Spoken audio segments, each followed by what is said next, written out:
Sweet Distraction, Stag Brothers Book 1. Written by Lainey Davis. Narrated by Nikola Muckajev. 1. Tim. I'm not sure why I keep trying to get things accomplished in the office.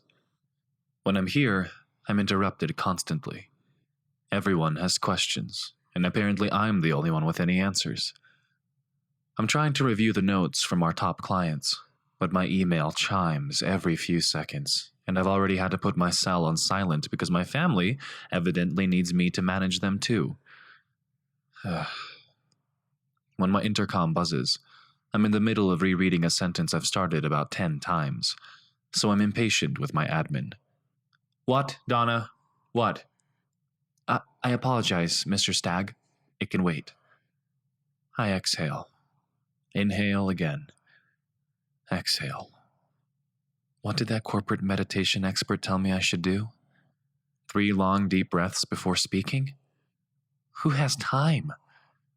Oh, no. I'm the one who should apologize for my tone, Donna. What's up? It's just that Miss Peterson is here to meet with you. Peterson? A glance at my calendar shows only busy for the next half hour. It's not like Donna to be vague when scheduling. Who the hell is Miss Peterson? I hate feeling caught off guard.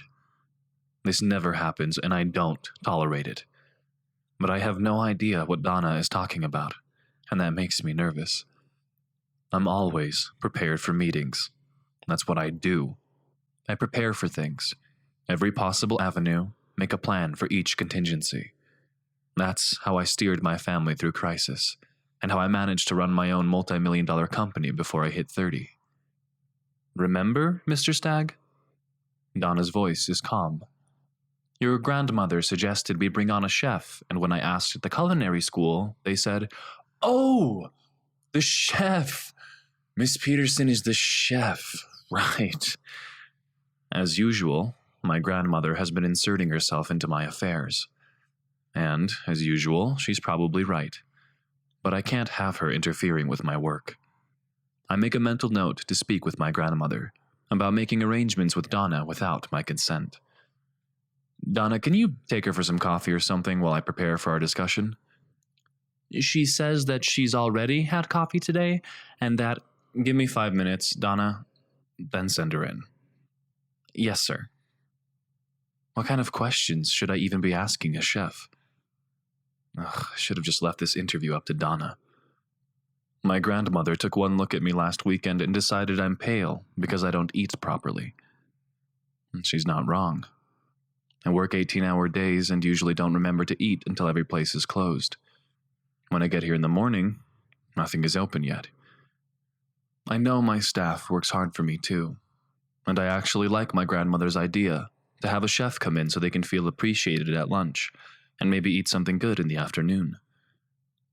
I clicked through my research. A lot of big companies are bringing in a chef, having lunch together as a team every day. My competitors aren't. It's mostly tech companies. But the research seems sound. A small investment towards food and the chef's salary for greater retention and improved morale. Who says you can't buy loyalty with pie? When Donna knocks at my office door, I look up from my monitor, and for the second time today, I'm caught totally off guard. Standing beside my secretary is the most striking woman I've ever seen in my life. In an office full of power suits and smooth hair, Miss Peterson stands out like a star in the night sky. Her blonde curls are unruly, messily held back with what looks like a pen. Maybe it's a chopstick? She can't be more than 5'2", even in black clogs, which she wears with chef whites and a hot pink scarf. The shapeless jacket pulls taut across what I can tell is a full bust. And suddenly, all I can think about is peeling her out of that double-breasted coat so I can massage the creamy, white globes it hides. And this is Mr. Stag, of course, head of the company. Mr. Stag, this is Alice Peterson. She sticks out a hand, and I meet her eyes. pleasantly surprised by her firm gasp as she pumps my hand. "It's a pleasure to be here, Mr. Stag," she says and smiles. She has one of those smiles that reaches her entire face, and I'm mesmerized by her violet eyes as Donna excuses herself and backs from the room. The click of the closing door shakes me back to the present, and I gesture for her to take a seat. Suddenly, my mahogany desk is too big and too wide. The space between us seems too far. This isn't going to work at all, I decide. I can't have someone like this distracting me at work. I sigh, thinking of how I'll explain to Donna that she has to find someone less tempting. I realize as I'm thinking these thoughts that I absolutely cannot not hire her because she turns me on. I should know. I'm a lawyer, and we specialize in injury and wrongful termination cases. I realize the silence has become uncomfortably long when she asks me hesitantly, "So, what would you like to ask me?" I meet those violet eyes again and tell myself to go into work mode. This is just another puzzle for me to solve. How to overcome the lust I'm feeling for this woman. Just another obstacle. Well, I've never hired a chef before, to be honest, but it's something a lot of companies are doing these days. She nods. Oh, for sure. It's definitely something companies are using to differentiate themselves and attract top talent. Everyone seems to have a thing, you know? Fancy milkshakes, or an all-day cereal buffet, or... When I don't say anything, she continues, rambling a bit. I took a look around your lunchroom before I signed in with your admin. You don't have a ton of space down there, but I was definitely thinking we could work on power bowls. Protein-packed, quick meals. Nothing heavy on the garlic. My wit fails me, and I can't think of a response, so I say nothing. She must think I'm an idiot or an asshole, I tell myself as I sit there, speechless. I sigh. It sounds like you have the right idea. Hiring a chef was actually suggested to me by somebody who noticed we work long hours. My attorneys are very dedicated, and by the time they remember they haven't refueled, most delivery places are closed. None of us wants to rely on fast food. She nods. Quick, nutritious meals ready to eat. You guys need protein and fat if you're cranking out hours like that. Lots of fresh fruit. Nothing that will stain your dress shirt. And then she winks, causing me to glance at my chest. I'm relieved to discover there is no stain. I clear my throat. So, Donna tells me you did very well in culinary school? Alice Peterson perks right up at this. I can tell she's proud of her accomplishments. I finished top of my class, she says. My family worked really hard to get me there, so I wanted to honor that by doing my best. I've always wanted to be a chef. She beams. I even got to intern with Kevin Souza before he closed Salt of the Earth, she says, referencing what had been my favorite restaurant to take clients before the chef/owner closed it to focus on a new concept a few towns over. Well, I say, impressed. Why don't you tell me what I should be asking you? She nods and stands. I think we should go look at the space and talk about what's missing. Oh, I say, rising. I hadn't considered that you might need different equipment. My firm occupies the top 2 floors of one of the skyscrapers in downtown Pittsburgh. When we leased the space 5 years ago, I knew the former occupants had also been a law firm. As we walked toward the break room, I realized that of course she would need ovens and stoves and an industrial refrigerator if she's going to prepare multiple meals for us every day. Alice begins to talk about her favorite appliance vendor, and I lose myself in her speech, which seems to come so easily to her. Her words aren't measured or calculated. When she tells me that Don's is the best appliance dealer for a Viking range, I can tell she really feels this way, and not because she has a reciprocal deal with him. What's your ideal meal look like here at work, Mr. Stag? She asks, frowning and pulling out a notebook from the pocket of that bulky coat. I squint. looking around the small break room. Right now, it's got a standard fridge and sink and electric range. It resembles the kitchen of a college dorm, with a few circular tables scattered around. I really liked what I read about one of the tech companies in East Liberty, I say. They have a large space where they all eat lunch together every day, even the CEO. The chef rings a dinner bell when it's time to eat.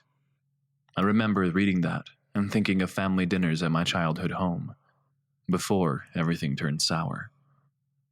My mother used to ring an old ship's bell to summon my brothers and me in from the backyard, as soon as she saw my father's car approaching our driveway. Lost in the memory, I'm jolted again when Alice touches my arm. 2. Alice. I finally couldn't resist touching him. Not another second. I just had to feel what would happen. Even through the layers of his suit, coat, and shirt, I can feel a surge of electricity when my fingers make contact with the rock-hard arm of Tim Stag. If I didn't need this job so badly, I'd say screw it and shove him against the wall right here in the break room. His gray eyes seemed to shift with his mood, looking out from a sweep of short chestnut hair. Right now, I want to brush that hair back from his skin and shove my tongue down his throat. But duty calls, and so I pull myself together and decide I'm going to land this job with this brooding, handsome man as my boss. "Mr. Stag?" I say, and his wide eyes meet mine, impossible to read. I pull back my hand and gesture around me. "You're going to have to knock down a wall and put in a serving line." He nods, but he doesn't say anything, so I continue.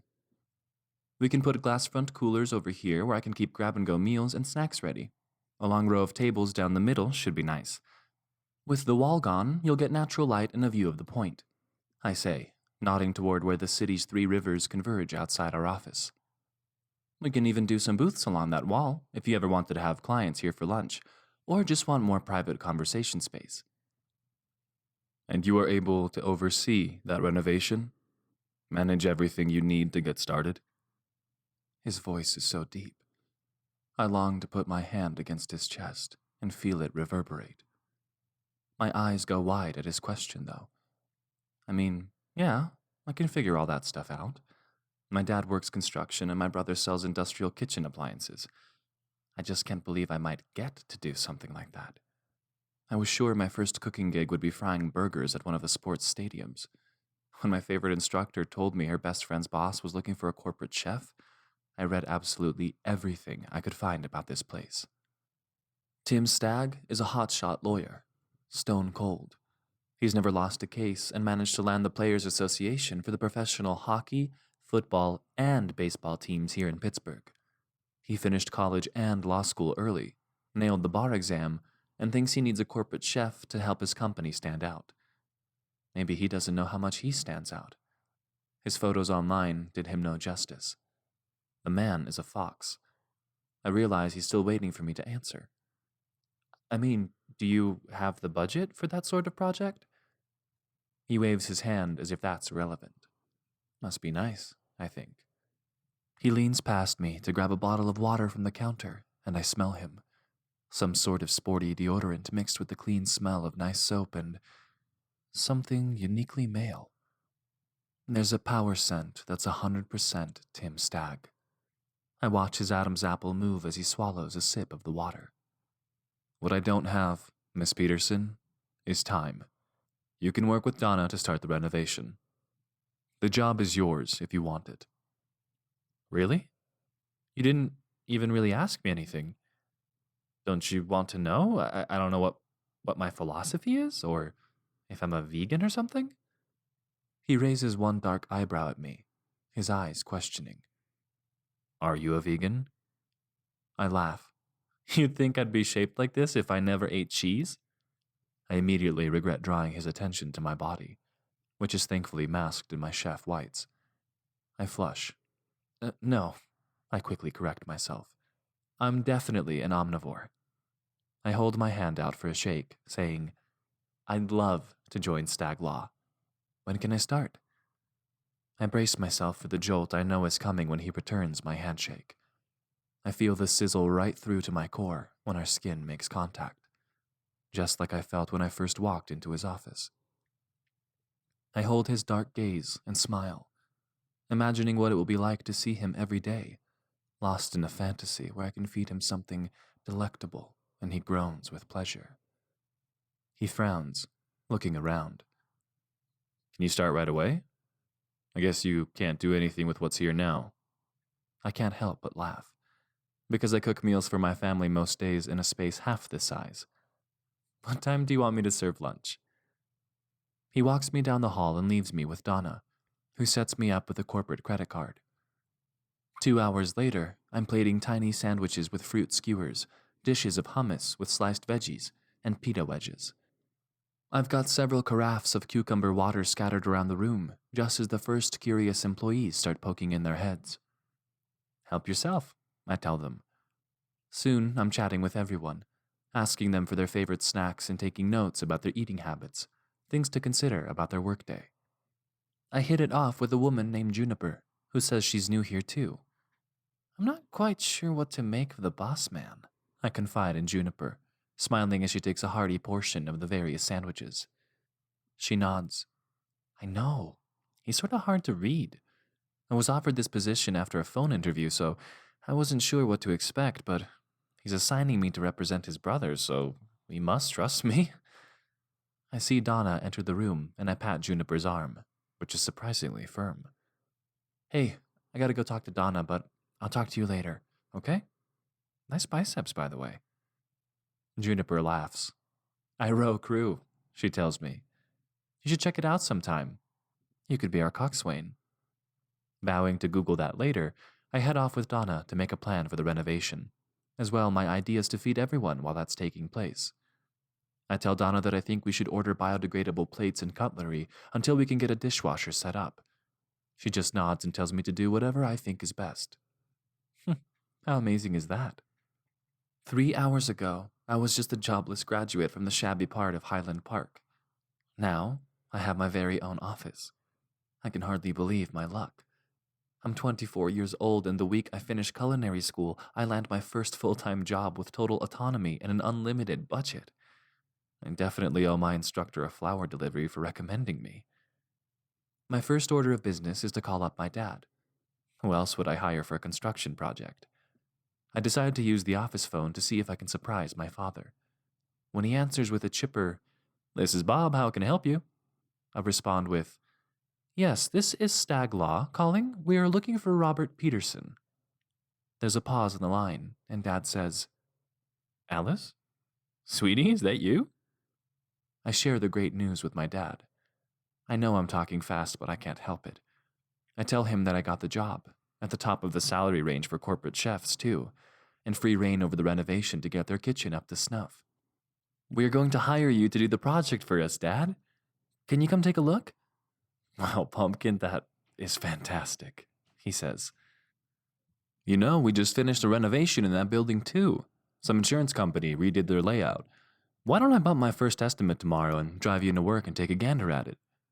Dad asks some basic questions about the project and jokes that I should just make everyone garlic wings with extra ranch to drip all over their designer suits. Very funny, Dad, but I can make those for you tonight if you want. We could celebrate, get some growlers from Grist House. Anything you want, Pumpkin. You know, your mother would be so proud of you. His voice cracks a little, and I can tell he's tearing up. My mom passed away from breast cancer 8 years ago, and things have been rough for us since then. Medical bills almost crushed us, and we lost Mom anyway. I don't know how my dad managed to scrape together tuition for me to go to culinary school. I kept my job waiting tables and went part-time for years, until I finally finished. I think about my mom's words during our last conversation. She told me to go after my dreams, even if it felt difficult. I know she'd be proud, Dad, but thanks. I want to get things set up here for tomorrow, but I should be home around 5:30, I think. We hang up, and I get to work stocking the Stag Law break room with snacks and muffins for the morning. I've started stacking all my new equipment in my office, both because there's nowhere else to put it, and because I still can't believe it's all mine. I was dancing through the aisles at Restaurant Depot, outfitting the basic kitchen, placing my order for spices and bulk produce. Soon, I'll go meet with one of the local farms and set up an account for herbs and eggs. Oh, and dairy. I'm so lost in my plans I don't notice Tim Stagg watching me. When I look up, realizing I've been singing out loud, his intense expression freezes me in my tracks. 3. Tim. Sorry if I frightened you, I say, realizing she looks alarmed. I shouldn't have stood here staring, everything smells so good. Her face lights up behind the mountain of mixing bowls. These muffins are for tomorrow morning, she says. I'm just about to slide in the last batch. Since I saw her last, she's tamed her curls back into a tight braid and tied the pink scarf around her head. Despite having made a lunch my associates won't stop talking about, and what looks to be several hundred muffins, she still looks pristine in her white coat. And too fucking modest. Her pink tongue slips out as she hoists a pan into the oven, and I long to taste it, to lose my fingers in that nest of blonde curls. Shaking my head, I realize that coat might not be modest enough. I have to pull myself together and remember that this woman is now my employee. She distracts me, and I don't like that. I might need to go out and find someone looking for a quick release. How long has it been since I've been with a woman? I try to run the calculations, but Alice walks around the table with a muffin. Here, she says, her face eager. Taste. I raise an eyebrow, but accept the muffin from her and venture a bite. What hits my mouth is the most delicious flavor combination I think I've ever experienced. The muffin is moist and citrusy, but somehow light and hearty all at once, and there's an aftertaste I can't put my finger on. Alice must see me struggling to identify the flavor, because she begins talking in that carefree, delighted voice. They're lemon lavender, she tells me, but I added flax for protein and used sour cream for texture. I also did a banana muffin with whole wheat and… Oh, am I rambling? I tend to get excited. I've been tweaking these recipes for a while now. I'm going to do some smoothies for the morning, too. A timer begins to beep, and she bends down to pull another tray of muffins from the oven. I stare, open-mouthed, at her perfect ass. It's round and tight, and I'm pretty sure each cheek would fill one of my hands. I swallow the rest of the muffin, trying not to think about slapping her backside as I pound into her from behind, right here in the break room. Alice, they're delicious, I manage to say. She moves quickly and expertly, wrapping the food in plastic and making piles to wash up at the sink. I'm already glad we brought you on board. Donna got you everything you need, I presume? She laughs then, a hearty sound that explodes out of her. Presume, she says in a mock-low voice, then clasps her hand over her mouth. I feel the side of my face pull up in a grin. She's making fun of me. How long has it been since anyone other than my brothers has made fun of me? Ah, fuck, she says. I'm so sorry. Shit, now I said fuck at work. Welcome aboard, I say, laughing quietly. I always appreciate it when someone calls me out on my bullshit. She still looks horrified, so I try to reassure her I'm not upset. I've spent my whole career in litigation or talking with judges. I guess I do sound a little pompous sometimes. It's hard to turn that off. Alice is easy to talk to, and I make note of that. She's someone who might cause me to let my guard down. And if there's one thing I've learned, it's that I can never, ever stop being vigilant. Well, anyways, she says, Donna's been great, and I have a contractor coming tomorrow to give an estimate on the renovation. I hope you don't mind that I called my father's company for that. He's very well known for commercial construction throughout Pittsburgh. I don't see why that would be a problem, I say. You've already impressed me with what you've accomplished in one day, and I presume he taught you your work ethic. I trust your judgment. My personal cell begins to ring, and a glance tells me it's my brother calling. Excuse me, I say to Alice. I have to take this. Thank you for your efforts today. I hurry into the hall to take the call as I walk back to my office. Ty, what's up? What? Did I interrupt you with a woman, asshole? You sound so flustered. Nice to hear from you too, little brother. He busts my balls for a while before he reminds me that tonight is his welcome home dinner. My kid brother is a professional hockey player. He's been playing in Vancouver for the past few years, then got sent to marinate in the minors. He was traded to the Pittsburgh Fury this year. Of course, he hired my firm to handle his contract. It took some finesse to get him called back up from the minor leagues in time for playoffs, because my brother has a bit of a temper on the ice. We're all thrilled to have him back home where he belongs. I'm the oldest of 3 brothers, and we're all about 18 months apart, so we've always been tight. When our mom died, we had to stick together. Our father never recovered from the shock of losing her, so it's really been the 3 of us Stag brothers. Having Ty so far away for 3 years has made everything feel off-kilter. Listen, dickwad, Gran says I'm supposed to tell you to be on time. I'm a client and family, so that makes me double important now. She's got drinks starting at 6:30. Yeah, I got it. I look at my watch. I've got to finish up some paperwork and I'll head over. You still staying with her until you find a place? Fuck yeah, I'm staying with Gran. She treats me like I'm a god. Plus, then I'm not tempted to bring home any puck bunnies. Ty proceeds to describe the most recent evening with some fan he met in a club, and I have to tune him out before his play-by-play leads me toward inappropriate thoughts about Alice. I hang up with my brother and open my laptop. I love it here at the office when no one else is around.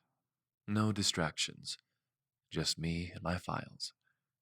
I start reading through the case briefing for one of our athletes who is entering contract negotiations. But even with nobody here to call me with questions, I still can't concentrate. My mind keeps slipping back to Alice Peterson and her violet eyes, and her perfect ass in those awful pants. After 20 minutes or so, I realize it's a lost cause trying to get anything done today.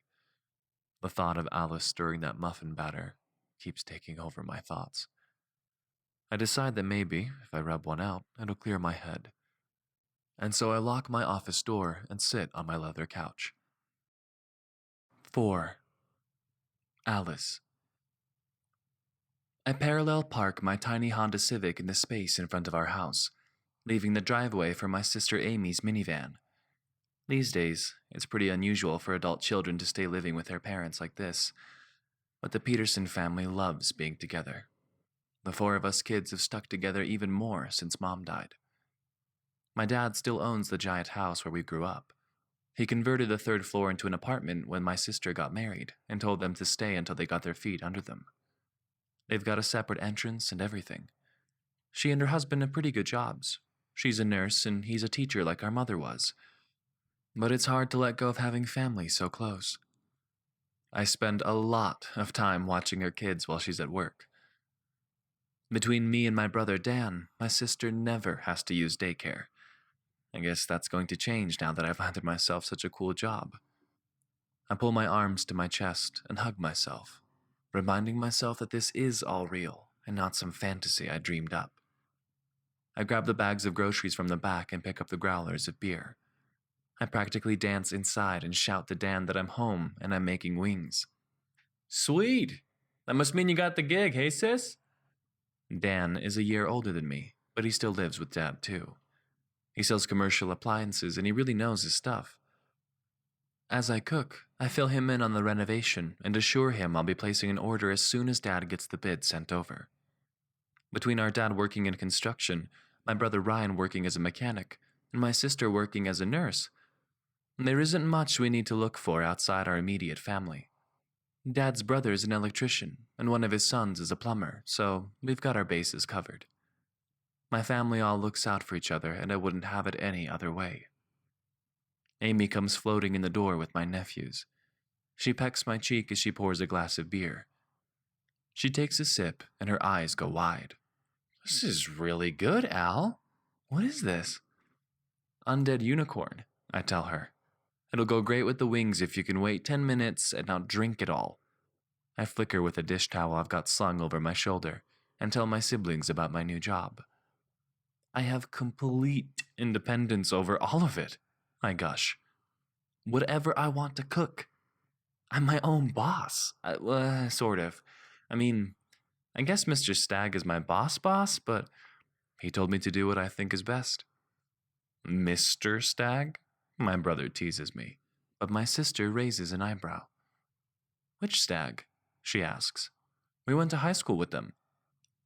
I shake my head. I never went to school with anyone named Stag. I'd remember them, trust me, but my boss is Tim. She sighs. Ah, Tim Stag. Do you know his full name is Timber? She runs for the bookshelves in the living room where my dad has kept every book we've ever owned. She slides out her old yearbook. Amy's the oldest, so I guess that would put her around my boss's age. Here, she says, sliding the book across the counter. There he is, glaring up from the page, looking as intense then as he did today. Dark hair, unreadable gray eyes, chiseled jawline. That's him, I say. Timber Stag, my brother chimes in. Who names their kid Timber? Amy flips the pages and we find Thatcher Stag in my brother Ryan's year. I swear there was another one, she says. Maybe he went to a magnet school or something? Anyway, spill it, Al. Does he still look this good? I nod and tell her about wanting to jump his bones in the kitchen. Oh, gross, Alice, come on. My brother feigns disgust and leaves the room with his beer, but Amy leans across the counter while I finish making dinner. And Aim? He smells amazing. Not that I spent all day sniffing him, but I caught a whiff, and it was nice.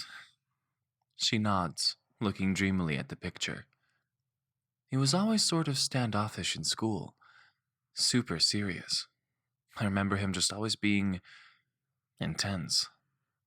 He'd have to be, to build such a successful law practice at his age. Everyone at the office is super driven. I start to tell her about meeting the staff at lunch. Oh, the third brother is Ty. He plays hockey. My new friend Juniper is going to be his attorney. She was telling me how she was excited that Tim assigned her to be his brother's new lawyer. My sister laughs when I tell her Juniper suggested I try crew. She pulls out her phone and looks up the rowing team here in Pittsburgh. Look how fit everyone is, Amy says. Maybe you should sign up to make them lunch after their workout. Very funny, Aim. I'll have you know I keep in shape chasing your sons around. I pause then, remembering that I'm not going to be able to watch them during the day anymore. Speaking of, we're going to have to talk about my schedule.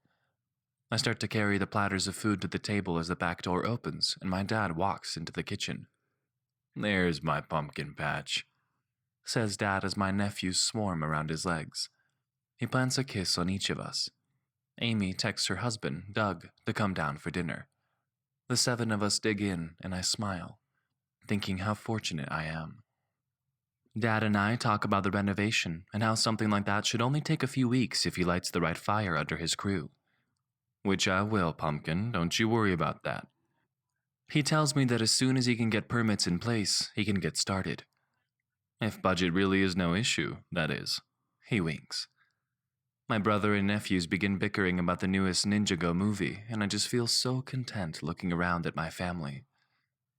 Our lives are so different now than they might have been if my mother hadn't gotten sick. But even as she was dying, she always told us we needed to stick together, to help each other. I'm reminded again how I'm leaving my sister high and dry for childcare.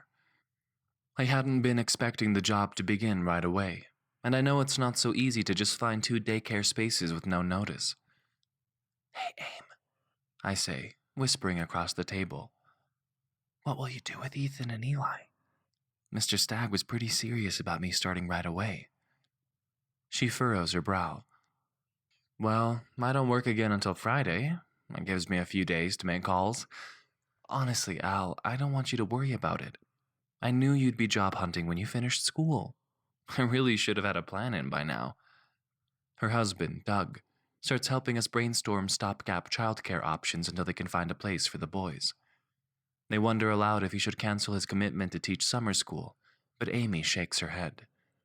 Really, it's only a few more months, she says.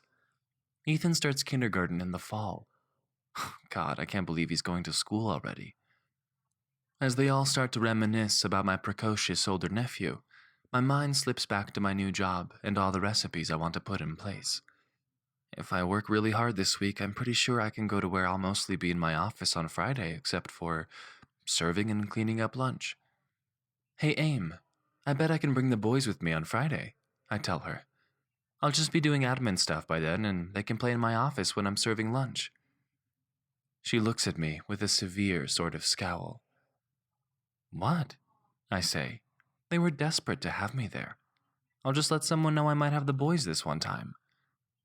She frowns and says, I somehow can't see Tim Stagg feeling excited about a pair of rambunctious boys running around his law firm, Alice. How about we save that for a last resort? Nodding, I start to clean up, thoughts of meals for the staff racing through my mind. 5. Tim. The rest of the week proves just as distracting as Monday, and it sets me into a foul mood. I'd subjected myself to my brother's merciless taunting when I asked Thatcher to set me up with someone this week, and after all of that, he still hasn't found anyone. I'm starting to think I'm going to rub my dick raw trying to find release every morning in the shower, since I'm waking up hard as steel after dreaming about her each night. I've never met a woman who leaves me so beside myself. I'm not sure what it is about her, especially since I've been deliberate about keeping my distance.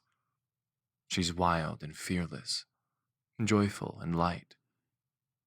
I've always craved order and predictability. I operate from a place of reason. I interpret the law very rigidly, and I bring my clients a lot of satisfaction. When I date, it's always for a very specific reason, and I don't bother very often. I maintain my family's finances, manage their real estate deals, even track their preventative health care for them so nothing is in disarray. This is how I keep everyone safe. Except my father. But I learned long ago that you can't help someone determined to destroy himself. Rifling through a folder on my desk, I can't seem to find what I'm looking for, and I buzz Donna. I shout her name and realize, again, I need to get a grip on my tone. What can I do for you, Mr. Stagg? I take a deep breath. Donna, I can't find the briefing on the Jurgens Mater case. All the briefs for this week's priority cases are in the red folder on your desk, Mr. Stagg. I compiled everything that needed your immediate attention. Of course she's right. Everything I need for this case is right in front of me, along with the notes for our other contract negotiations, an injury dispute, and leads on new businesses that some of my top associates have brought in. Donna, I'm not sure what I'd do without you, I tell her. That's what I'm here for, sir. Would you like me to schedule you for a massage next week? You seem a little worked up. I thank her and tell her to go for it, as I make a mental note to give her a raise. I scan the files I need, but I feel restless. I look at the clock and realize I haven't eaten anything today. Shit. It's 11. If I go to the break room now, Alice Peterson would be prepping for the lunch rush, and I'll have to avoid inhaling her scent as I walk close to her to take some of the food that's destined to be the best thing I've ever eaten. I weigh the effects of asking Donna to grab me something, and feel guilty at the thought of interrupting her work because I'm worried I can't control my dick near the new chef. I pull out my phone and text my brother. No leads for me tonight, I guess? Sorry, T-Dog. Can't find anyone desperate enough. You know, Timber, there's this thing called Tinder that... Yeah, thanks for nothing. Little bro says you've got a new lady lawyer on your staff. Maybe I should test drive her for you? Stay the fuck away from my employees, Thatcher. That goes double for Ty.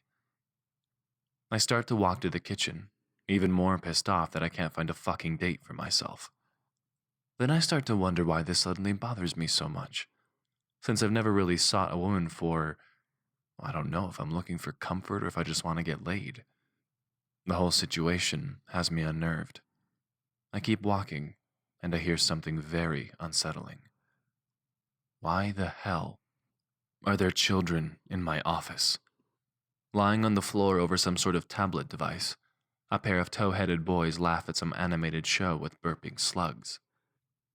What is the meaning of this? My voice is loud and stern.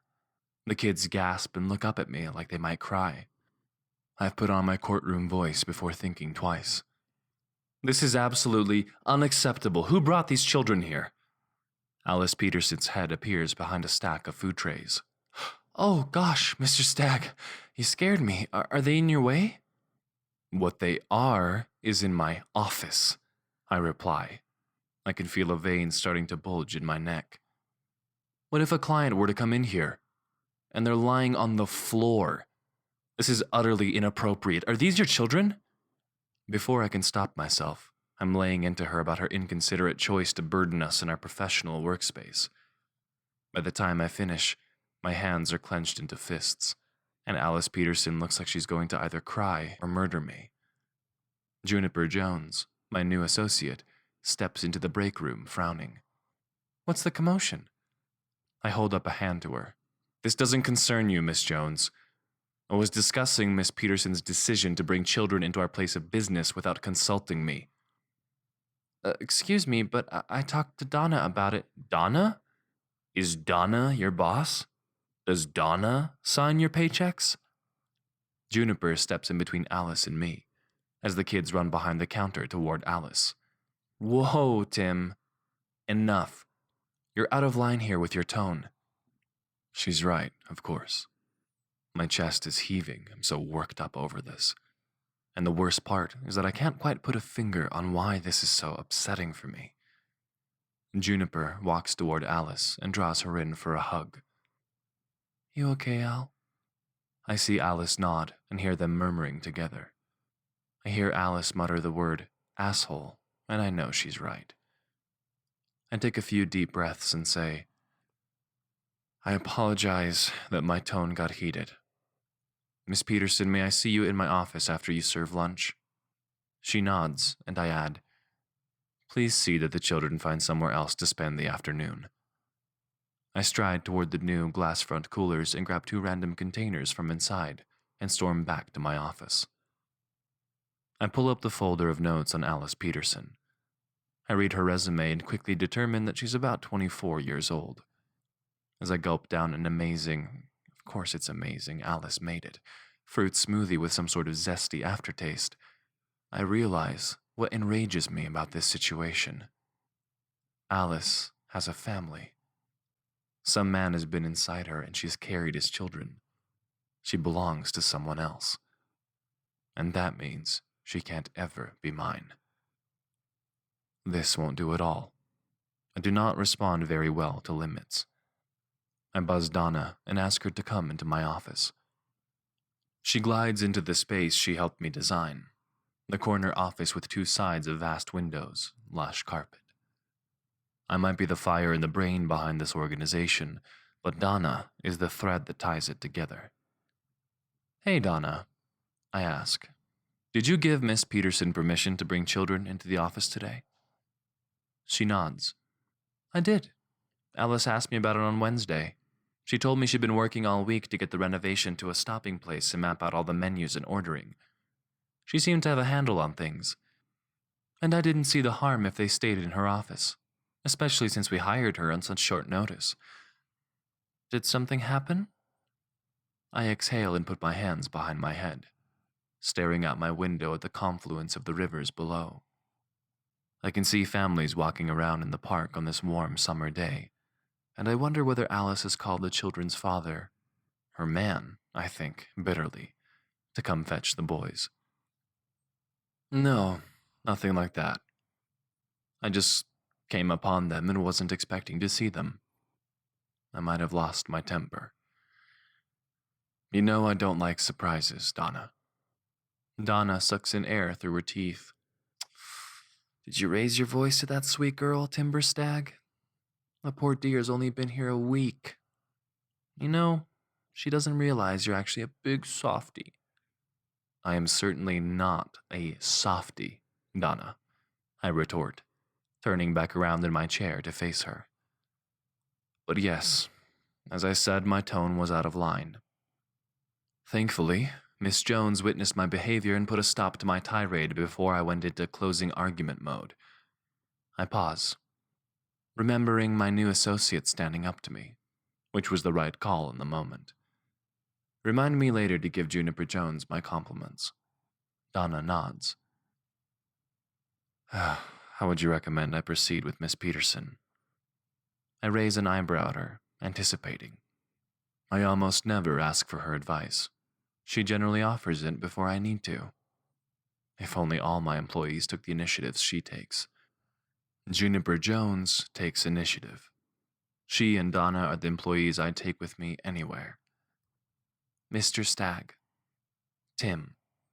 You need to apologize to Alice for losing your temper. And you need to make it count. Sir. Donna raises her eyebrows and nods to me with finality before leaving me alone in my office. I unwrap the package I grabbed from the cooler with the smoothie, some sort of nut bar that tastes slightly sweet and chewy. It's miraculously not sticky or crumbly. The perfect texture. From down the hall, I hear the gentle chime of a dinner bell. It sounds almost exactly like the ship's bell my mother had at our house in Highland Park. Before my mother died and my father fell into despair. Before my grandmother moved in to save us from becoming destitute, as my father drank away his career and my parents' savings. Before I had to manage my brothers and keep us all in school earning top grades to ensure we could all move on to university. That chiming bell takes me back to when I was a different person, and the pain that threatens to surface at these memories is too great. Too much risk here right now. I dump the wrapper into the trash and grab my bag. Stopping by Donna's desk, I tell her, I'm going over to the hockey arena to meet with my brother and some of the other players. I'll be gone the rest of the day. Please clear my calendar and reschedule my appointments. She gives me a disappointed look, but nods. Will we see you on Sunday?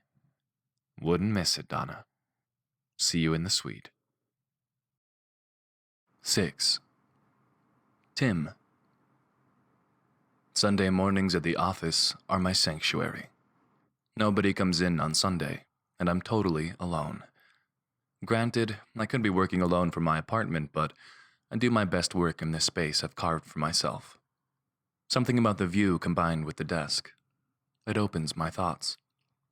Lets me unpack the depositions, find the key to winning my clients the funds they deserve. I spent the weekend helping my grandmother around the house. Manual labor helps me work through my frustrations even more than sex. I brushed aside Grand's remarks that she pays people to mow her lawn and change the light bulbs. I remembered my days in high school, mowing lawns around our neighborhood for extra cash toward Ty's hockey fees. Friday night, I'd written an email to Alice, apologizing for the way I'd spoken to her and asking her to please make me aware of any future unorthodox arrangements for the office. I thought I'd done a pretty good job, making sure to praise her work so far and reminding her that I valued her contributions to my staff.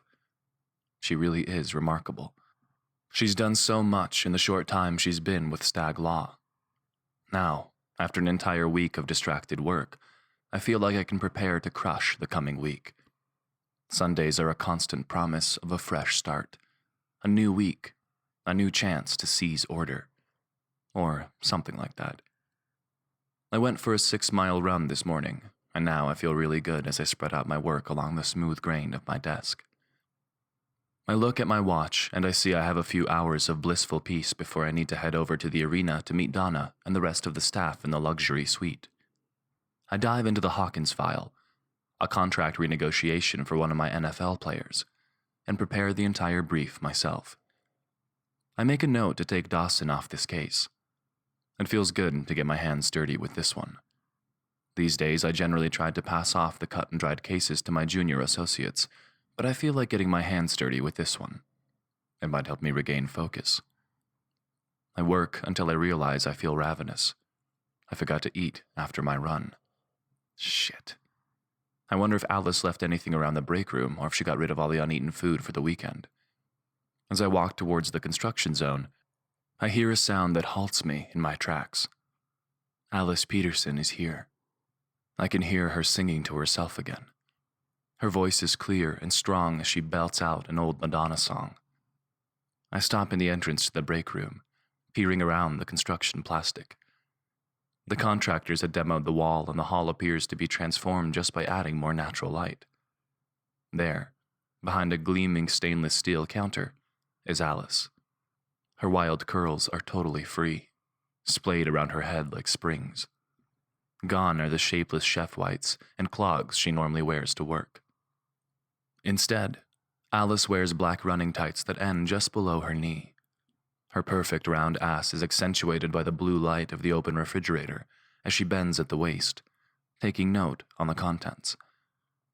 I see the white cords of her headphones contrasted against the sheer material of a baggy tank top, the armholes of which hang open nearly to her trim waist. I suck in my breath at the sight of Alice's sports bra, realizing that the black spandex material is all that keeps Alice's breasts from spilling into my sight. Her pale skin appears nearly white in contrast to the dark material. I long to slide my fingers along the lines of her tiny body, to feel her curves pressed against me. The room feels devoid of oxygen as I struggle to breathe. She is magnificent. She is every fantasy I've ever had and more, and it takes all I have not to sprint across the room and plunge my cock into her depths. Jesus, she's fucking gorgeous, I think. I watch her as she takes inventory. She spins, singing, taking notes, checking everything. She's preparing to crush the week ahead too. God, she's somehow able to organize everything and manage 1,000 little details, but still keep this light-hearted attitude about her. I smile as I watch her examine new appliances. This is her realm, and, given complete control over it, she has pulled it into order. I like this very, very much. I'm not sure how long I watch her from the doorway, but suddenly, she stops mid-song and sees me. Alice screams, dropping her clipboard with a clatter. She knocks over a stack of takeout cartons in her haste to pick it up. I dash across the room to help her as her hair tangles with the cord of her headphones. "I'm so sorry, sir," she mutters. "I didn't realize anyone else was here. Donna gave me a key." At the sound of her mouth calling me sir, my cock springs to life in my jeans. Holy fuck, I think. Instead of saying anything, I reach around Alice to gather the food containers. Brushing against her, I feel the smooth skin of her arm begging to be stroked. I shake my head. She smells lightly of sweat, but also like the earth and sunshine.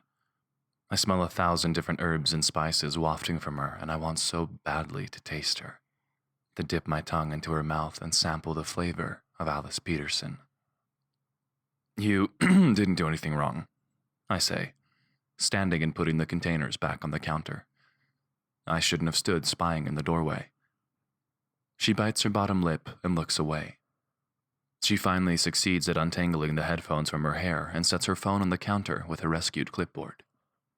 I cough uncontrollably and fiddle with the stack of containers, straightening them. "I hope you received my email of apology, Alice." She snorts, and I'm taken aback. Was it not a good enough apology? I tried to recall what exactly I'd said to her when I saw the children here in the break room. Yes, well, I did mean it. I'm truly sorry for the way I spoke to you. I cough again as she nods and doesn't meet my eye. "Okay, well, I think everything here is set, so I'll see you Monday, Mr. Stag." She grabs her shoulder bag and moves to walk past me. I'm not ready to be away from her just yet. Panicked, I reach for her. "Wait," I say, trying to keep my voice calm. "Who is with your children today?" "My children?" She raises an eyebrow and then begins to laugh. I could listen to the sound of her laughter for hours, even if it's at my expense. "You know those are my sister's kids, right?" "Well, Donna knows that, because I cleared it with her before I brought them in." She pauses and laughs a bit more. "Oh, oh, that's funny. My children. I'll have to tell Amy." "Your sister's children." I've behaved deplorably, jumped to conclusions, badgered the witness. What the fuck is happening to me? I rake my hands through my hair and along my jaw. Look, Alice, I think we got off on the wrong foot. I want to tell you how impressed I am with what you've done here so far. I gesture around and begin to explain how she's altered the atmosphere at work in just 1 week. You're very driven and you're good at what you do. I finish. We need you here. She laughs again. Did you think I was going to quit just because you had a temper tantrum? She puts her hands on her hips and her violet eyes darken. She's not nervous around me. Quite the contrary. Did you upset me on Friday? Yes. Was I pissed off? Definitely. But this is a good job, and I'd be a fool to walk away just because my boss is a blowhard. She claps a hand over her mouth. Shit! I didn't mean to say that to you. Her pale skin flames red, from her chest to the tip of her ears, which poke out from among the nest of curls. Tell me how you really feel, Alice, I say, smiling. People don't usually speak frankly to me outside of my family. I'm used to people measuring their words, either because I intimidate them or because they're speaking to me very carefully in a courtroom. Maybe we are even now, I suggest, leaning closer to her and boxing her in against the steel counter. I'm close enough now that I could lean in and kiss her. I could dip my head in toward her plump lips. I'm barely controlling my urge to do just that when she shakes her head. Nope, not even. Your tantrum was in front of my nephews, and I had to explain to them why I work with an angry man who yells. I'm overcome by this woman. I lean in. She's not taken, which means she can still be mine. I know I shouldn't kiss her, and I don't think I'm going to. My mouth is an inch from her ear, so I whisper, I'm sorry I yelled, Alice. I find it very hard to be rational when I'm near you. I see her eyes scan my body. She meets my gaze, and I know she's attracted to me too. I see her pupils dilate, and the pink tip of her tongue licks her teeth before she speaks. Mr. Stagg, she says. She stares into my eyes, and I can feel my chest rising with each breath. I watch her chest rise and fall as she stands inches away from me. I know this is wrong. She's my employee. But she's also the most amazing woman I've ever met. Not only is she fucking gorgeous, but she's a breath of fresh air in this place, and I didn't even realize I was choking until she got here. I start to lean closer. I'm so close to kissing her now I can feel her warm breath on my face. And then my stomach rumbles, audibly. The mood shifts instantly, the tension melting away as Alice smiles at me. You're hungry! Awesome, let me get you something. 7. Alice. Holy Mother of God. I think as I turn away from my boss to grab some stuff from the new coolers. I was just a few seconds away from jumping into his arms. If his stomach hadn't rumbled just now, I probably would have just peeled myself out of my workout clothes and spread myself open here on the counter. Shit. He looks even hotter in jeans and a hockey jersey than he does in his designer suits. He's still pretty stiff in his weekend getup. His posture. Maybe his dick too? I put my knuckle in my mouth, telling myself I can't be thinking about his dick. Ever. Maybe I should get him to yell at me again so I stop thinking with my clit and maintain my professional dignity.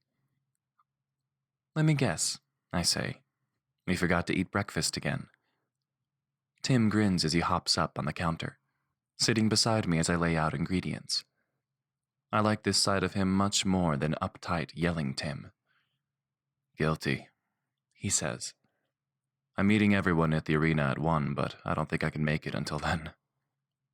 I decide I can whip him up a quick omelet since my dad's guys haven't disconnected the old stove. I set to work quickly chopping up some veggies while the butter melts in the pan. What's going on at the arena today? His eyebrows shoot up, and I can tell I've said something off. Shit. Alice, didn't Donna get you a ticket? I shake my head. Ticket for what? He leans in and plucks a bell pepper from my pile as I dump the veggies into the butter to soften. I watch his long fingers bring the food to his mouth, and I have to look away from the sight of his lips wrapping around the pepper. He bites and says, with his mouth full, "Today's the first game of the Stanley Cup playoffs. We have a suite for the staff since we represent the players' union," I finish for him, nodding. "I knew that. I Googled you before my interview. My family doesn't really follow hockey. Hey, will your brother play today?" I ask him about the Fury as I whisk the eggs and begin scrambling them in the pan with the veggies. He says his brother Ty will be starting his first game with the Pittsburgh team. I guess that means Juniper will be at the game. Tim watches me as I make the omelet and says, "I'm truly sorry that you weren't included in the celebration today, Alice. Do you have plans? Can you join us?" I slide his eggs onto a plate and frown. I smell like a gym sock and I'm wearing a tank top. I think I'd be pretty cold in a hockey arena, I say, handing him a fork. I cross my arms in anticipation as Tim takes a bite. His face seems to melt and he says, "Good God, Alice. This is the best omelet I've ever had. What did you do to these eggs?" I tell him how I used fresh Amish butter from a farm about an hour away and ordered the eggs from them too. See the color? The yolks are almost saffron. You don't get anything like that at the grocery store. I smile. I see a vein tick in Tim's neck as he eats, and I'm surprised by how delighted I am that he likes my food. He finishes chewing and says, "I'd really love for you to come with me to the arena, Alice. I'm pretty sure I've got a turtleneck in my office. You could wear that and I'd be happy to get you one of my brother's jerseys. You should probably have a Stag jersey for work purposes anyway, since he is a client." Holy shit. He's offering to let me wear one of his shirts, I think, wondering if he can see the wet spot I'm sure is appearing in my pants at the thought of slipping his shirt over my head. It'd be nice to see everyone from work in a social atmosphere. What the hell, I decide, and nod. As long as you buy me a whiskey to warm me up if my legs get cold. And then I feel breathless, because Tim Stagg smiles at me. 8. Tim. I try not to think about sitting with Alice Peterson for 3 hours, knowing she's wearing my shirt. I run to get a black turtleneck from my emergency drawer as she quickly washes the dishes. When I hand her the shirt, I realize it will be comically large on her small body. At 6 feet, I'm the shortest Stagg brother, but I'm still about a foot taller than Alice and a great deal bigger than her all around.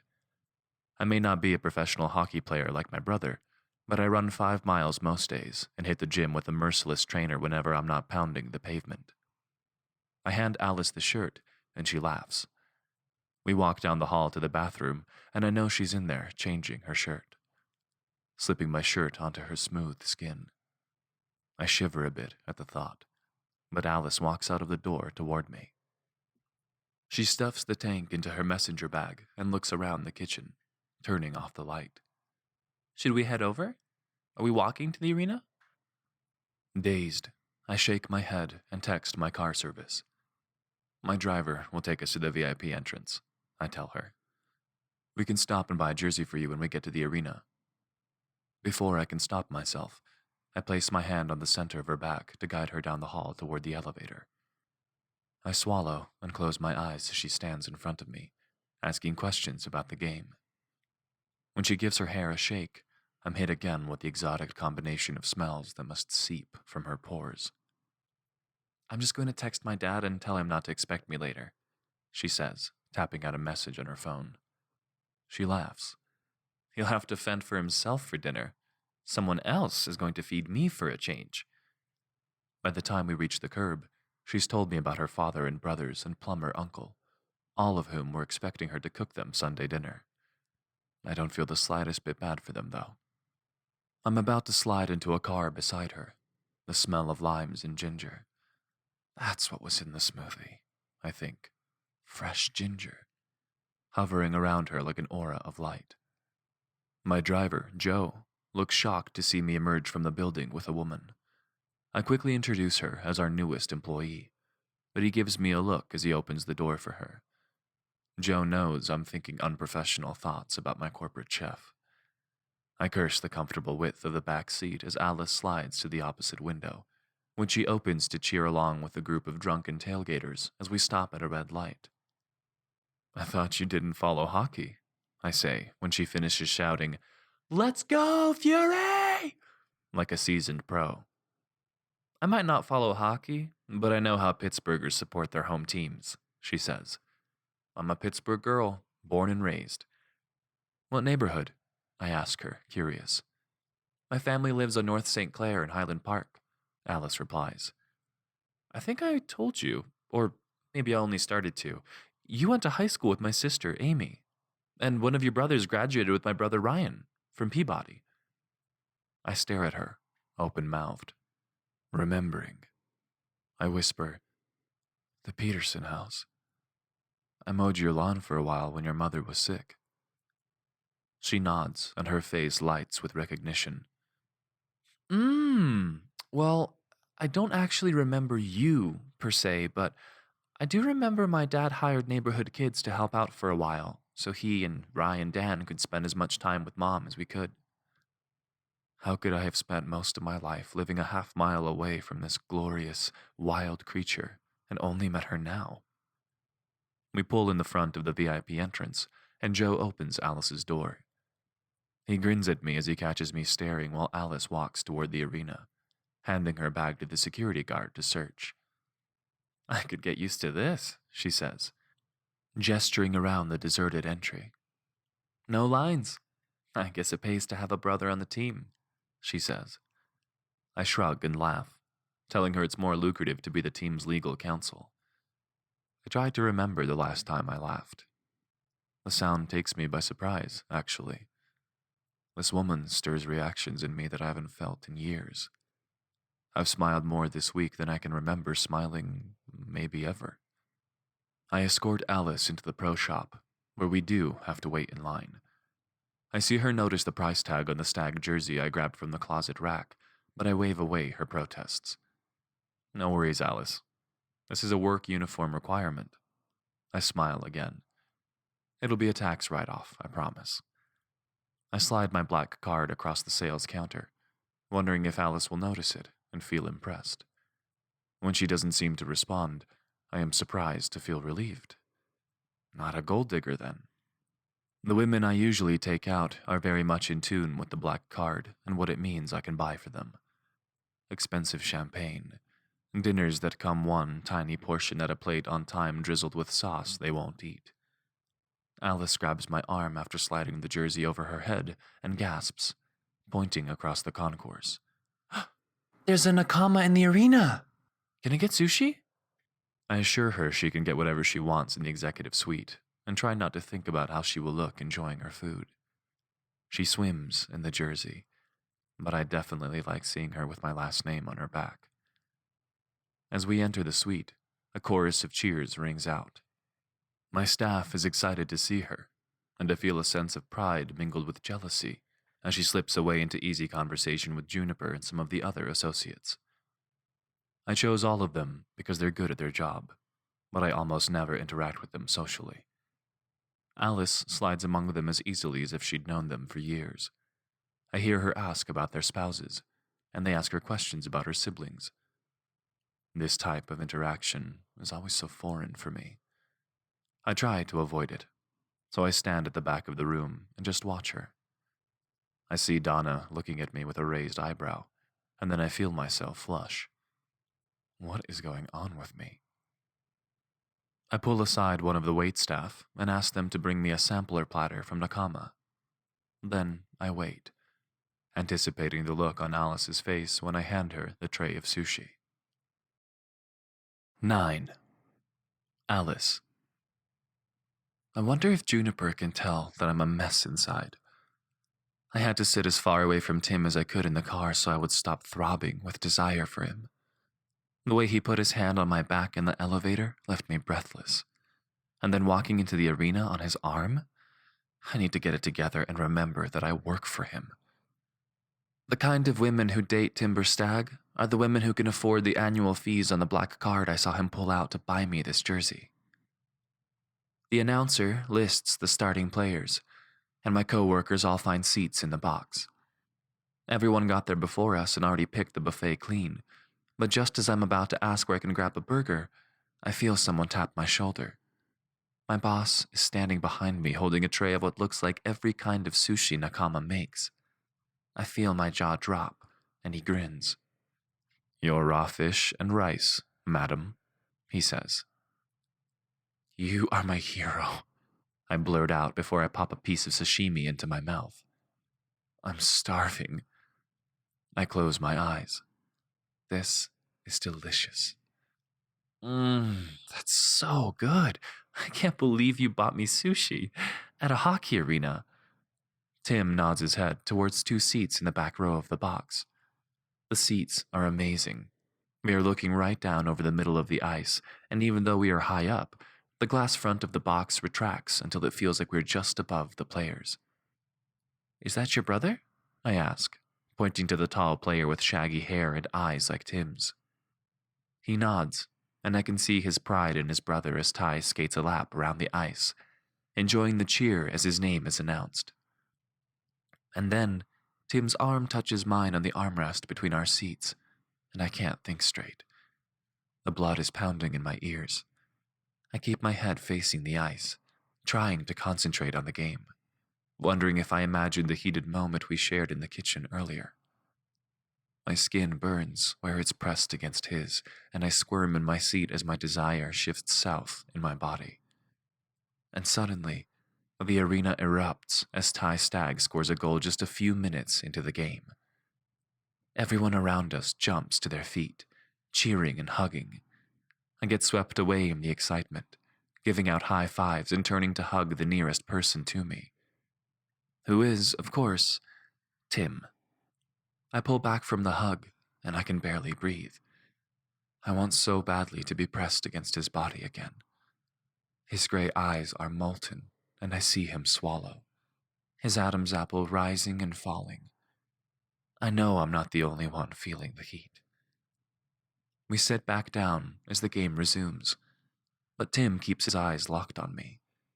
I feel his hand move to my knee, those long, strong fingers gently stroking my leg until I whimper.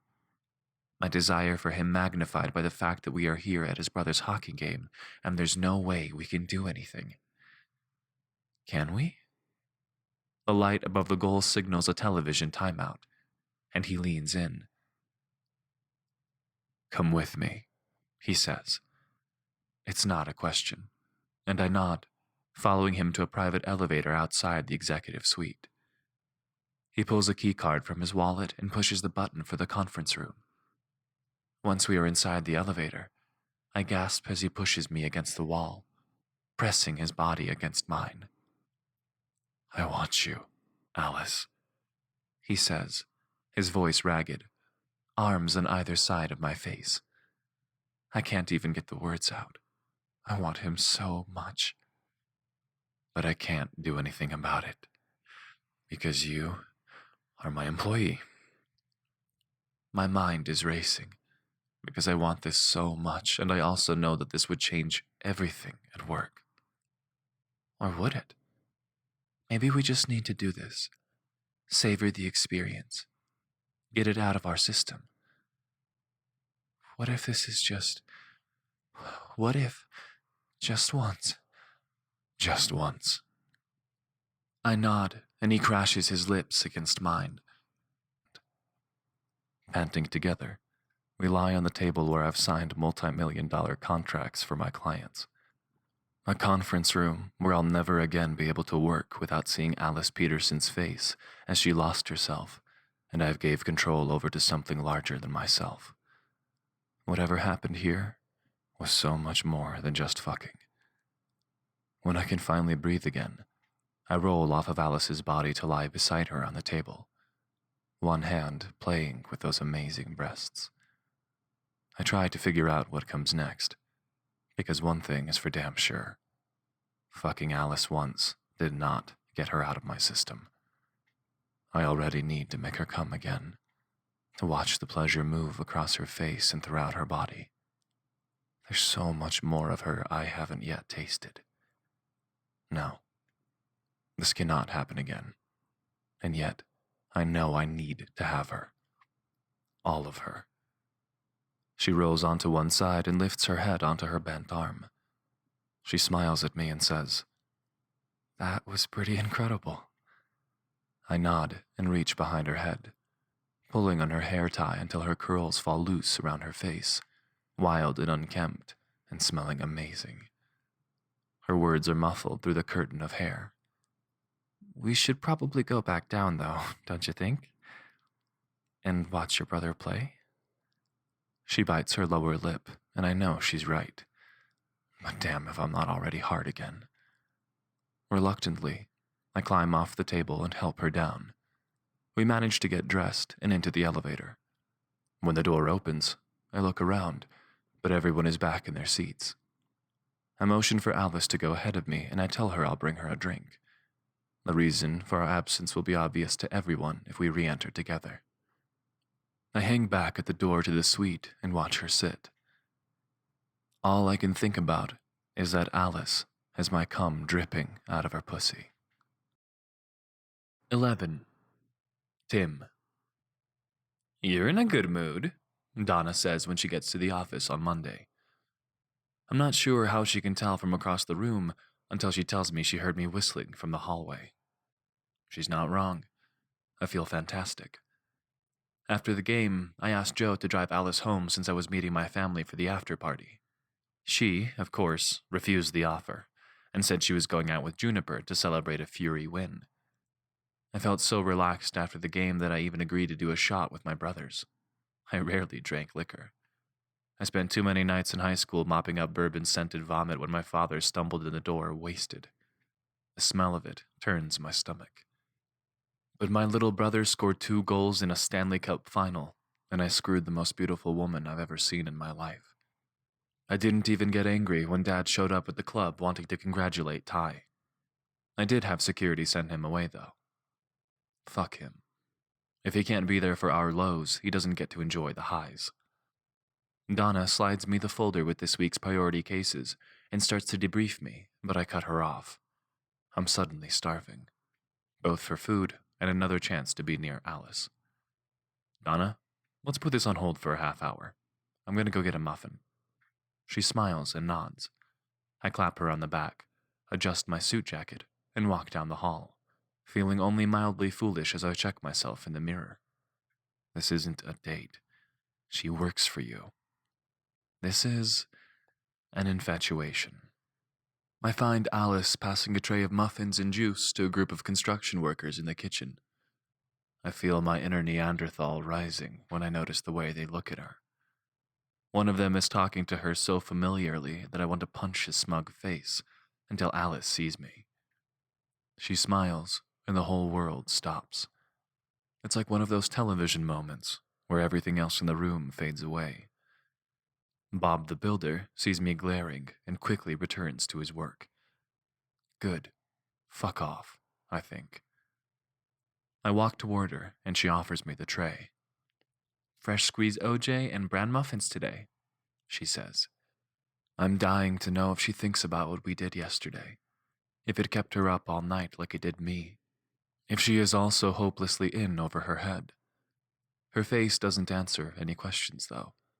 Her smile is just the same smile as always. "Only for you will I taste a bran muffin, Miss Peterson," I say, letting my fingers touch hers when I accept the muffin. I feel that familiar sizzle where our skin meets, and she blushes. I am in trouble, I decide. Her eyes hold mine, questioning, and it seems like she's about to say something when I hear a familiar voice say my name.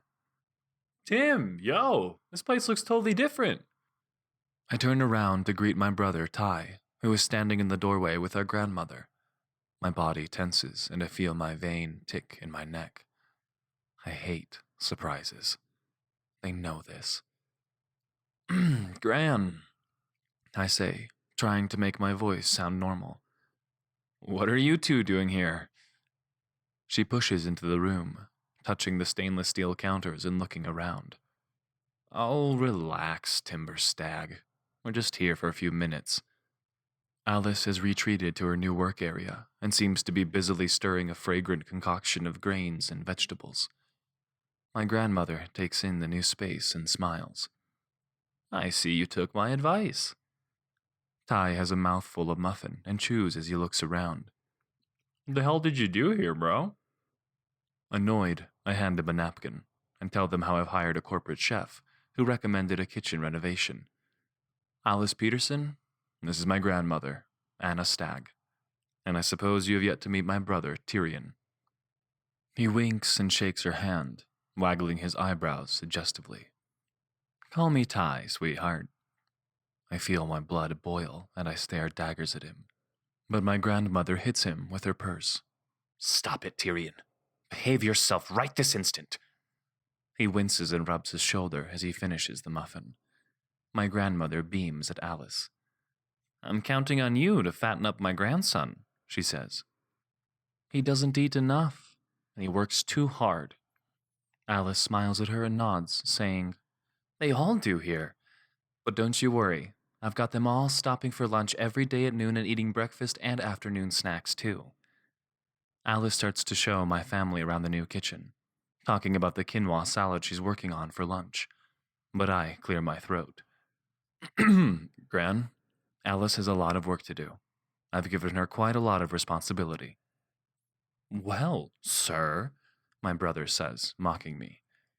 We're just heading down the hall to sign the forms my new attorney has for my playoff bonus. He grabs another muffin and flashes Alice his most flirtatious smile, and I want to punch him in his smug face as he says, It was real nice meeting you, Alice Peterson, muffin magician. She laughs at his joke, and I find myself swimming with feelings, ranging from rage that another guy made her laugh, to pride that she gets along well with my family, back to jealous anger that my sleazy brother is clearly trying to hit on Alice. I'm literally shoving him out of the room and he says, Okay. Hey, you want to grab dinner with me and Thatcher later?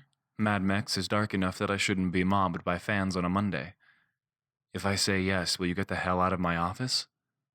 Timber Stag, you watch that mouth, young man.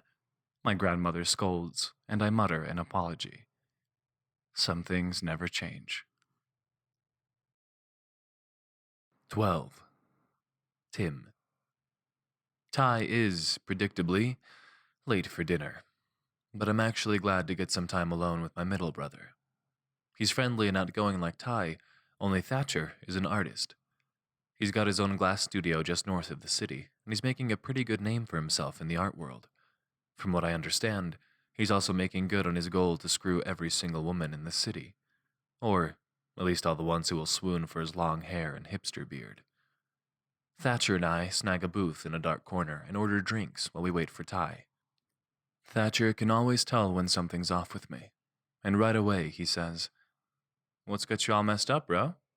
Look like you're about to lose in court. I exhale, trying to decide how much to tell him. But this is more than a week I've been off my game, unable to focus, distracted. I was so sure fucking Alice would just get it out of my system, but as the day wore on, and I kept thinking of her with those construction workers, I was more distracted than ever. Not just the idea of them staring at her, but the idea of her bossing them around, making plans, organizing her space.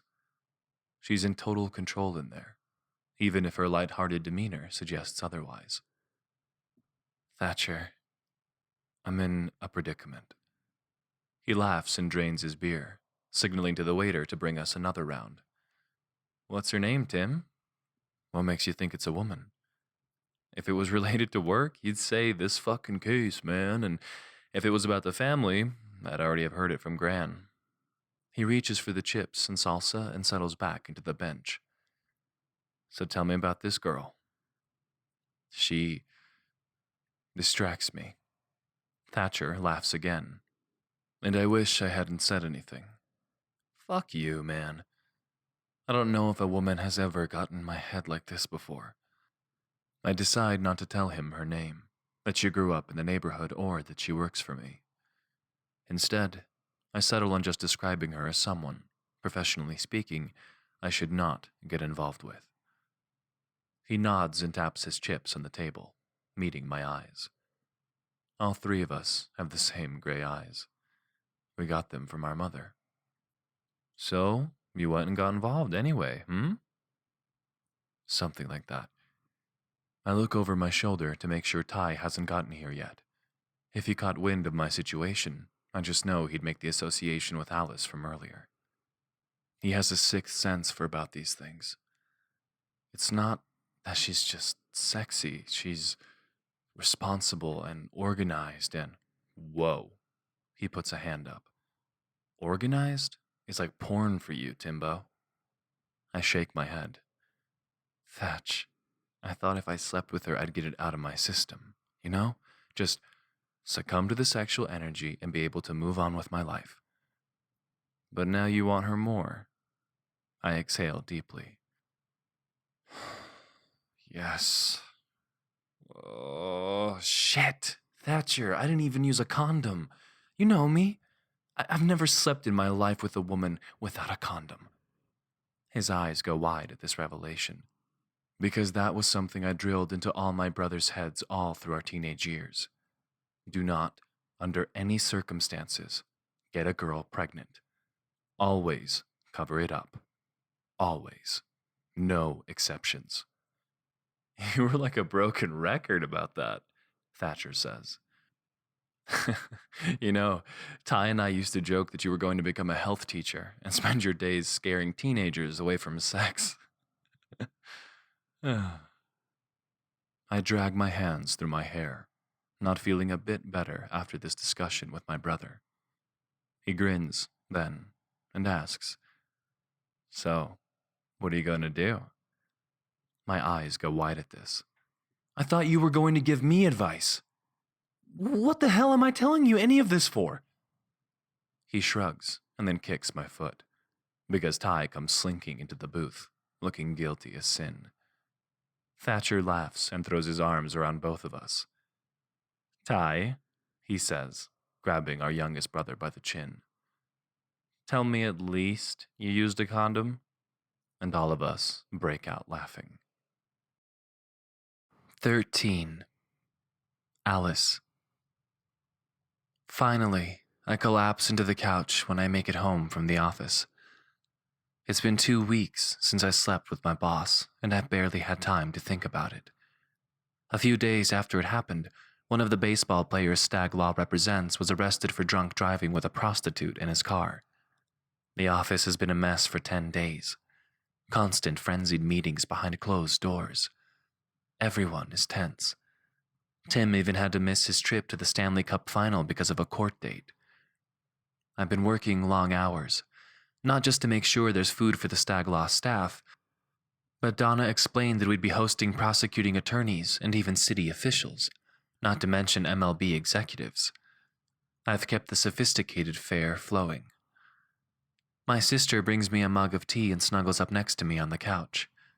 I rest my head on her shoulder and sigh as she turns on the Great British Baking Show, my favorite.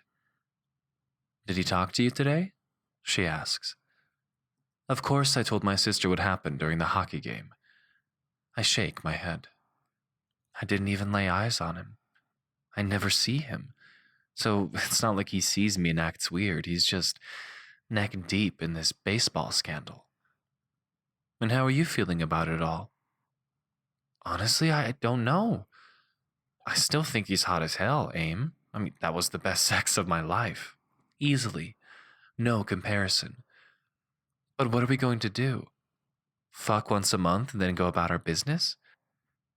He works around the clock, and he missed his brother's World Hockey Final, whatever it's called.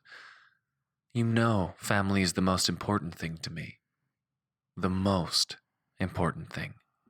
I give her shoulder a squeeze. Is Ty upset that he couldn't be there? When you play sports for a living, maybe it means less if your family can't come to a game. And weren't you a willing participant the last time he missed out on some of his brother's game? Something about sneaking off and doing the nasty in the conference room in the arena? She nudges my shoulder, and I blush. I slurp my tea and watch the show, hoping to change the subject. My sister asks me about my menus, and I smile, proud of what I've come up with this week. I did 3 meals a day for the general staff while offering pastries, herbal tea, and, as Donna requested, calming comfort food for the bigwigs. I'd made everything from savory crepes to strawberry rhubarb tartlets this week, highlighting local produce. I made simple quiche with ramps, cucumber sandwiches. Fruit salads with mulberries I picked right here in the neighborhood. Aim, I know you don't know a ton about this stuff, but I did all the ordering, timed it all perfectly, took delivery of the eggs from the Amish farmer, for God's sake. I sigh, and she says, "When you talk about your day, you look so happy. I want you to be happy, Al." I am happy. I had no idea it would feel this good to fully control a kitchen like this. Maybe I wish things would slow down a little bit. 3 more days pass, and I only see Tim when I walk into the conference room to deliver the trays of lunch. He doesn't look up at first, because he's so focused on the paperwork he's reviewing with one of the Stag Law attorneys. Something catches his eye, though, because his head turns to where I'm setting out plates. I smile at him shyly, and feel myself blush when he returns the smile. He doesn't miss a beat, though, and resumes analyzing the paperwork. I stop back 2 hours later to clear everything away and find most of the suits have gone. Tim and his staffer are still at the head of the table, and a man I recognize as one of the MLB executives is seated across from them. I smile and lean in to grab the empty tray, and I freeze when I feel a hand on my back. "Are you the sweet thing who brought us these sweet things?" The MLB suit winks at me, his hand lingering. I freeze. Anywhere apart from work, I'd punch him and tell him off. But I'm very aware that I could jeopardize the company's professional relationship with the Professional Baseball League. What a fucking prick, I think, sliding away from his hand. I'm about to force a smile and duck out of the room when I hear a crash. I look up to see Tim bursting from his chair, the impact of it sending it flying into the radiator behind him. "Mitch." His voice is dark and menacing. "Get your hands off her." Mitch throws his hands up, a smarmy grin on his face. Whoa, easy there. It's been a long day, fellas." My eyes dart to Tim, who is breathing heavily through his nose, lips pinched into a tight line. Mitch rises and gathers his things, saying, "I think we all did what we're going to do for this anyway. I thank you boys, and I'll see you tomorrow morning at the courthouse to file the motion."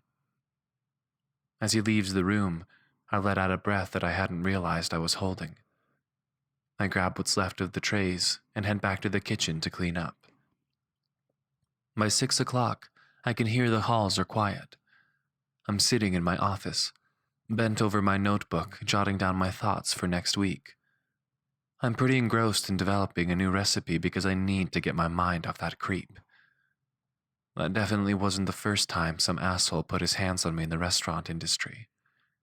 I'm sure it's nowhere near the last either, but it was the first time I felt like the choice to react to it wasn't my own. When I worked in the neighborhood restaurant, the owners didn't tolerate that sort of behavior and didn't mind losing a customer if he got handsy and I gave him a piece of my mind. This was a totally different power dynamic. I make a note to talk to Donna about having someone else deliver the food for the conference meetings. Surely there's an intern or something. I don't want to be near those jerks. I feel my brow furrowed as I try to concentrate. My notes are all over the place. I bury my fingers into my hair, twisting absent-mindedly. I hear someone open my office door, and it startles me. I forgot anyone else was here. I look up to see Tim, glassy-eyed and disheveled. His tie is loose and his hair tousled. He leans against the doorframe and just stares at me. "Tim." Do you want to come in? Can I get you some water or something? He shakes his head slowly, but doesn't move. Alice Peterson, he says, hooking his thumbs into his pants pockets. I've been celebrating our latest victory. I snort as the fumes reach my desk. It's a small office and he reeks of alcohol. I can tell. I reach beneath my desk where I've got a case of bottled water. I walk to the door and hand it to him, and his fingers linger on mine as the bottle changes hands. He drops my hand, and I take a long pull on the water, leaning his head back against the doorframe. I fucking hated seeing that fucker's hands on you, Alice. Did you know that? I nod. He continues. But then, the whole time I was celebrating, I kept thinking, I'm no different from him. I'm not better than him. I'm just some slimeball who fucks his employees. Tim, no, he scoffs. I have lost my control, Alice. All my discipline. He starts tapping his temple with the neck of the water bottle. I'm distracted. You know what happens when people get distracted? I shake my head, starting to worry about him. He must be really drunk. Should I call one of his brothers, maybe? I wonder if he'd give me his phone. Tim's voice drops to a whisper and he leans close, stroking my cheek. People get hurt when I get distracted. He swallows and leans his forehead against mine. I've wanted to be close to him like this for weeks, but now I'm not thinking about sex. I'm worried about him. I wrap my arms around him and pull him down into a hug. It's okay, Tim. He shakes his head, but wraps his arms around me. I hear him inhale deeply, feel his hands in my hair as he folds his body down into my arms. 14. Tim. My head is pounding. I crack one eye open and regret it immediately as the room begins to spin. Blinding white light streams through the blinds in my bedroom. Is this my bedroom? I take stock of my surroundings. It feels like my bed. Smells like my sheets.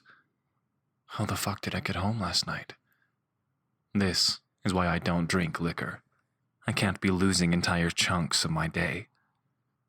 I close my eyes again and try to retrace the afternoon. We reached a plea deal and an arrangement with the DA.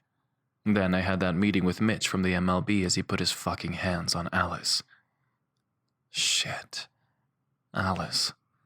I clapped my hand to my forehead, remembering how I'd gone into her office after I drank most of a bottle of tequila with Ben. The two of us put something like 250 hours into that damn DUI incident over the past 2 weeks, trying to clear that hotshot pitcher's name as best we could. I try and dig and can remember nothing after I opened her office door. I take a deep breath and start easing myself out of bed. There's a glass of water on my nightstand, so I gratefully chug that down, wondering how I thought to leave that there for myself when I got home last night. I see I managed to strip down to my t-shirt and briefs, too. My suit is draped neatly over the clothes rack by my dresser. What the fuck? I stumble into the bathroom and groan as I take the longest piss of my life. And then I freeze midstream, my head leaning against the wall behind the toilet. I hear the sound of footsteps in the living room. Someone is in my apartment. Panic sets in. Nobody comes up here except my brothers and my grandmother. What day is it? Is the fucking housekeeper here? Tim? A familiar voice floats down the hall. I shake off my dick and hurriedly stuff it back in my drawers as the bathroom door slowly opens. Alice Peterson is in my apartment, wearing my sweatpants and one of my University of Pittsburgh hoodies. Alice? I don't know. I can't... She smiles. Are you feeling okay? I was really worried about you last night. She reaches for my hand, and I just stare down at her fingers rubbing mine reassuringly. I'm a little hazy on the details. She laughs and tugs on my hand, pulling me into my own kitchen. I settle into a bar stool and Alice gets me another glass of water, explaining that she walked me home. Walked? I never walk home, I interject. Well, you did last night. Apparently, the doorman took pity on her and let us into my penthouse. Since Alice couldn't find my keys, I wouldn't give her my phone. She penguin marched me into the bedroom, got me out of my suit, and made sure I passed out on my side. I hope you don't mind, I borrowed some clothes, she says, gesturing to my gear, as if I can ever wear them again and not think about her white skin inside them. Outwardly, I just shake my head. I crashed in your guest room, she says. For the first time, I'm glad my realtor convinced me to get a 2-bedroom. And for the millionth time, I'm relieved my housekeeper keeps everything Maga's spread ready at all times. Alice starts to walk down the hall, saying something about how she will strip the sheets and get them started in the washer. But I move, as quickly as I'm able with my aching head, to stop her. Alice, don't even think about it. Her eyes meet mine, questioning. Thank you. Thank you for taking care of me. I pause. This isn't usual for me. I don't ever... I give up and run my hands through my hair again. Can I buy you breakfast? It's the least I can do. She shakes her head, looks at her watch. I really should get back home before my family wakes up, she says. It's only 7 now, so I might make it if my nephews don't come crashing downstairs. She laughs, and I decide that's the only sound in the world that doesn't hurt my head. She agrees to let Joe drive her home, at least. I don't think I'm sober enough to drive yet. Jesus. I can't be doing shit like this. Letting myself lose control. After I call the car for Alice, I crawl back in bed and don't emerge until it's nearly dark. The next day, my brothers and I all meet to go for a jog in Highland Park before brunch with our grandmother. The 3 of us don't say much, but it's nice to run together with them. We strip our shirts after the first lap around the path, and Ty picks up the pace. He knows we can't fully keep up with him, but the rest of us aren't too shabby, considering he's a pro athlete. He throws a grin over his shoulder and tears off, and we scramble to chase after him as he shouts, I thought you fuckers were out for a run today. This is like mall walking. Before long, we are sprinting through the park, trading obscenity-laced digs at each other depending on who's able to pull ahead. After 5 miles or so, we stop for a drink at the fountain by the reservoir. Our chests are heaving, but my brothers are okay. I like us like this, together, and I like seeing our family tattoo. We all have a stag etched onto our chest, leaping over a field of laurel. That was our mother, Laurel. Thatcher designed the tattoo and we all went together on Ty's 18th birthday. Of course, Thatcher now has about 100 more tattoos since he's an artist and all. Ty spits a mouthful of water at me, and that tips off a 3-way wrestling match. Suddenly, we're all kids again, just rolling in the grass until we don't feel like fighting anymore. I give my younger brother's shoulder a final punch, saying, It's good to have you back, baby brother. Wasn't such a baby when I was kicking your ass a few minutes ago, was I, big brother? Thatcher's stomach rumbles and reminds us all that we're starving after that workout. Arm in arm, we walk down the hill toward our childhood home.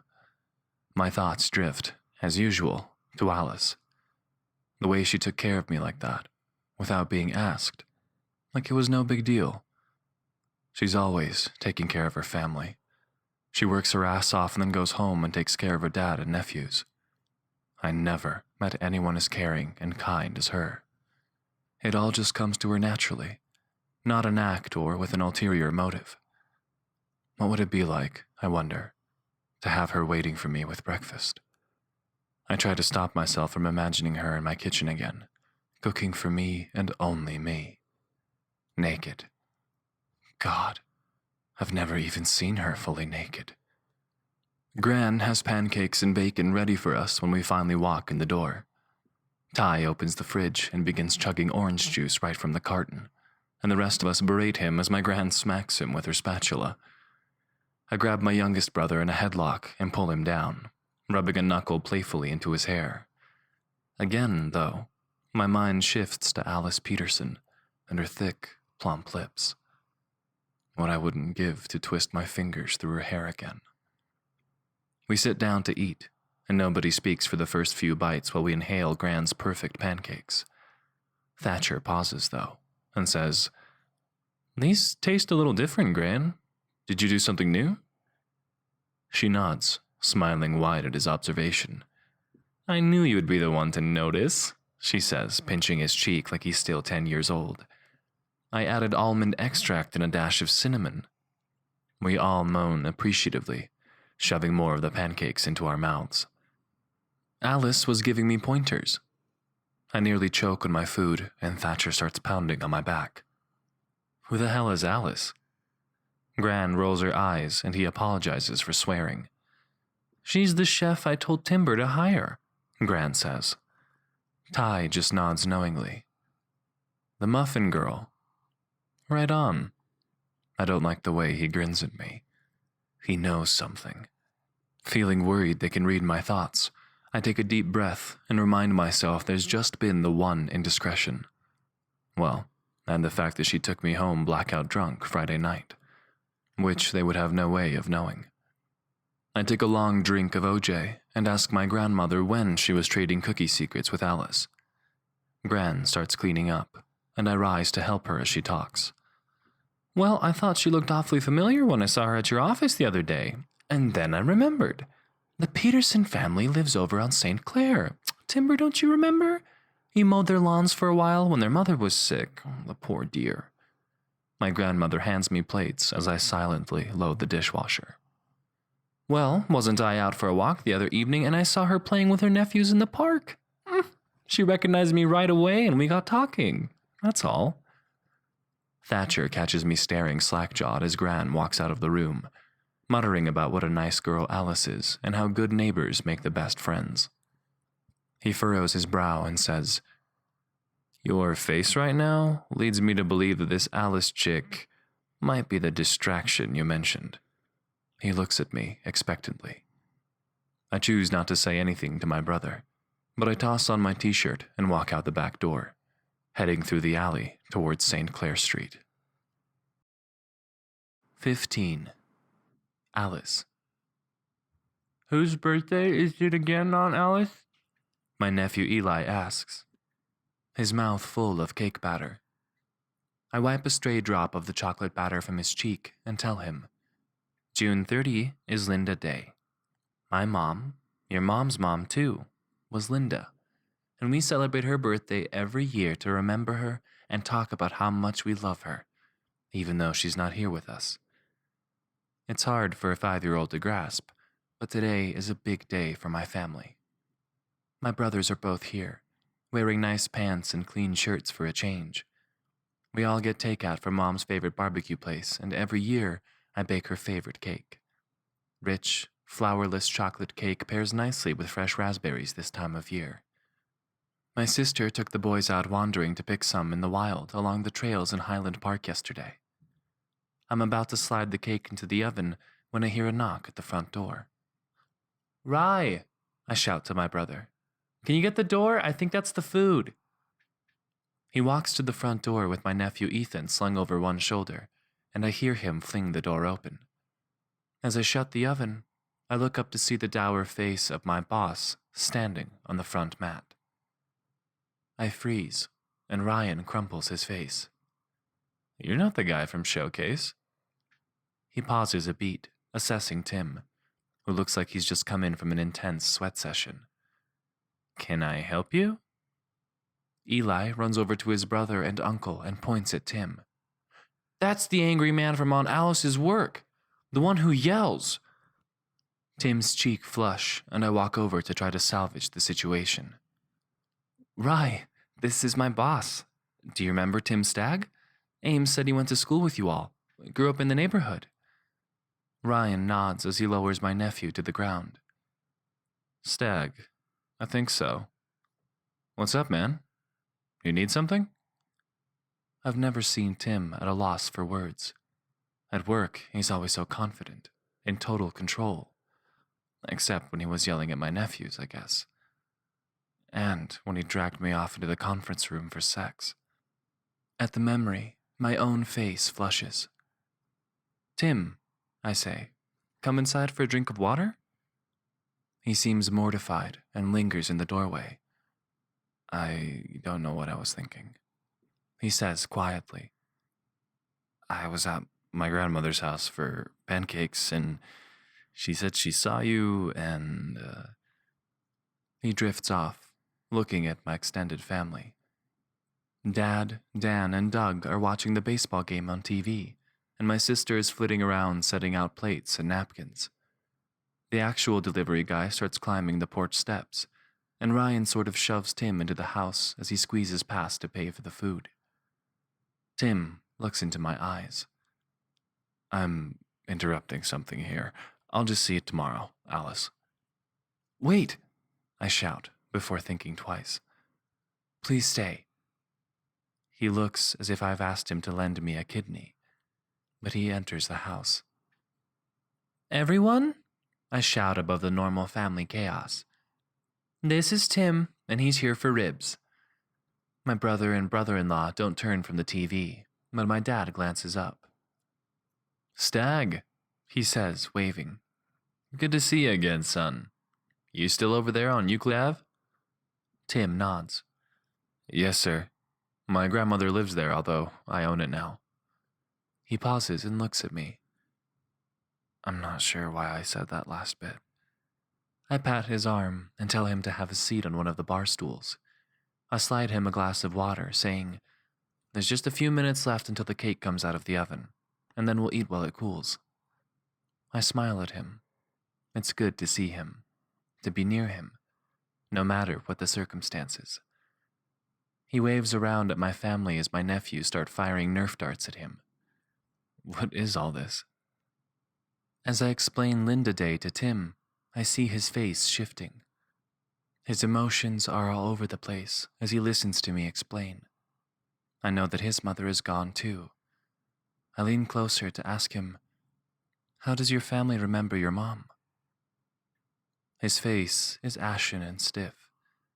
He shakes his head as his mouth moves a bit, but no sound comes out. Finally, he whispers, We don't speak of her. Ever. Suddenly, I'm overcome with sadness for him, for all the pent-up grief he must carry. I know his brothers are gregarious and friendly.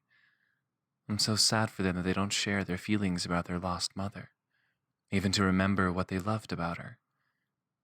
I walk around the counter and wrap my arms around him. He mounts into my chest, and I see my sister Amy looking at me strangely, but I don't feel like worrying about her right now. Tim is breathing fast and heavy, and I rub his back until the timer beeps on the oven. Reluctantly, I break our embrace to pull out the cake. He props his elbows on the counter, head in his hands. My sister calls everyone to the table to eat, and I touch Tim's shoulder. Come join us, I say. And so he does. 16. Tim.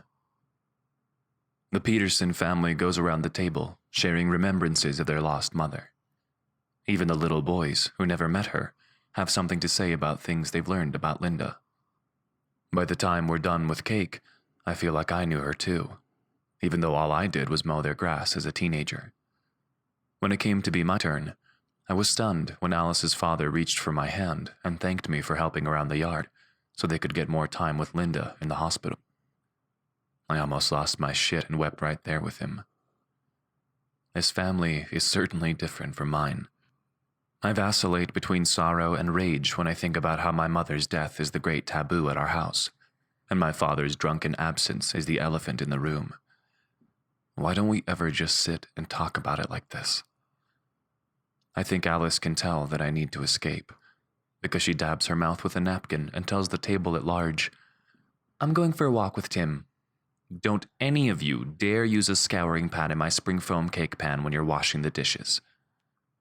There are groans and laughter, and one of her brothers throws a napkin at her as she tugs on my hand and leads me toward the front door. My dick twitches in my pants as a reminder that no matter what is going on in my world, my lust for Alice Peterson trumps all. We walk in silence for a few blocks until she says, "I'm really glad you came by today." I clear my throat. Why does she make me so nervous? I wanted to thank you again for your discretion and your assistance the other night. She smiles. You know, she says, playfully tugging on my shirt sleeve. You talk in your sleep a bit, at least when you're drunk. Not true, I counter, playing it cool while I inwardly panic. She nods. You said, and I'm not paraphrasing, pretty Alice, hairy curls, just want to touch them all the time. And she laughs. The sound is so warm and delightful I can't help but feel at ease with her. Well, I say, all of that is true. And she flushes. I grab her hand and pull her toward a bench in a nearby bus shelter. We sit, a bit stiffly.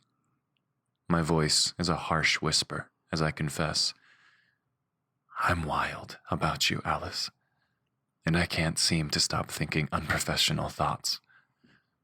She looks up at me, her violet eyes liquid and warm, and says, I think terribly unprofessional thoughts about you too. And I bury my fingers in her curls as she rests her head on my shoulder. We sit in silence for a long time, until she asks me about my mother. Nobody ever asks about my mother. I swallow the bile that rises in my throat when I think about her death, but I remember how much lighter Alice's family seemed in talking about their own worst moments. I choke out. I missed the bus. I got distracted at the library and missed the bus. I called from the payphone, and she dashed out in the rain to come get me. Alice grabs my hand and starts gently rubbing my palm. We were supposed to have my grandmother over for dinner that night, so she was in a rush to get me and get back to her pot roast. I pause, and Alice looks up to my eyes. I've never told this to anyone before. She kisses my forehead, and I close my eyes. You can tell me, Tim. I know how it feels. I shake my head. Not this. You don't know how this feels. She was T-boned on 5th Ave, 2 blocks from the library. Someone was driving the wrong way in the bus lane and she went to turn left, as whoever it was just kept plowing ahead, straight into her. My words catch in my throat, but I keep talking. After, an hour or so passed, I decided to walk home, 2 miles in the rain. I stewed and steamed that she would do this to me. I thought she was teaching me a lesson about missing the bus. I slammed the front door, ready to scream at her. My family sat around the living room in the dark, just staring. My brother Thatcher whispered to me that she died instantly in the crash. I haven't cried for my mother in probably 15 years, but I just begin to release a torrent of years of grief. I'm not sure how long I cry onto Alice's shoulder, but I know she holds me and strokes my back, whispers into my ear to let it out. You are a kid, Tim, she soothes. Kids miss the bus. Adults miss the bus. I'm shaking my head against her shoulder. Alice says, Tim, the only person at fault here is the jerk driving the wrong way in the bus lane. Not you. Not you, Tim. I don't know how long she repeats this phrase. When I finally become aware of my surroundings, Alice is gazing into my eyes. Her hands are everywhere on my shoulders and arms, and no matter what I try, I can concentrate on nothing apart from the scent of her. I can tell that she senses the shift in my mood because she gently rubs my jaw with her thumb. I like it when you look scruffy like this, she says as the tip of her digit rasps against my 2-day stubble. I turn my cheek so it brushes against her palm when I hear a breathy sigh escape her throat. My dick jumps to attention. I can't bear to not be kissing her, and I dive into her mouth, tasting the chocolate sweetness of cake as my tongue delves into Alice's warm depths. I move both hands into her wild hair. Has it been down and free this entire day? Knotting my fingers in the blonde tendrils. I feel her come alive in my arms, returning the intensity and desperation of my kiss. My mind races. How can I get her to my apartment? Where can I take her to peel her out of those clothes? Someone clears their throat and Alice leaps from my arms. An old man with a cane is standing near the bus shelter, gesturing. Mind taking that elsewhere so I can wait for my bus in peace? He asks, his mood somewhere between amused and irritated. Alice mumbles an apology and starts down the street back towards her house. I follow, cursing the old man who stole my moment with Alice. When we get to her porch, she moves to enter the house and I reach for her hand. Wait, I say, and she looks at me expectantly. I'm so lost around this woman, unraveled. She's opening up pieces of me I don't understand. Let me take you out to dinner, to thank you for taking care of me the other night. Suddenly I feel nervous, like a teenager asking his first crush to the dance, I suppose. For the first time, it matters to me that a woman agrees to my plea. I'd love to take you somewhere and let someone else do the cooking for you. Alice breaks into a smile, and I feel my whole body relax. Thank you, Tim. That sounds really nice. She reaches for my hand and gives it a squeeze before releasing it. My skin vibrates with anticipation and nerves. I run a hand through my sweaty hair, remembering that I'm a mess. An actual mess. God. I walked over to her house and interrupted her family, caked in sweat. Saturday night then, Alice? Where should we go? Alice begins babbling in that delightful way that she has about her, unfiltered. This was probably the best question I could have asked. Ooh, morcilla is supposed to be amazing, she says. Do you like Spanish food? Oh, but legume is so nice. Oh, or we could eat at Spoon or Cure. Do we have to wait until 8 to eat? I don't understand why people do that. I get hungry early. Wait. She puts a hand on my arm again as I laugh, enjoying her excitement. How will you get a reservation any of those places for Saturday? Now I can return to my sense of confidence and control.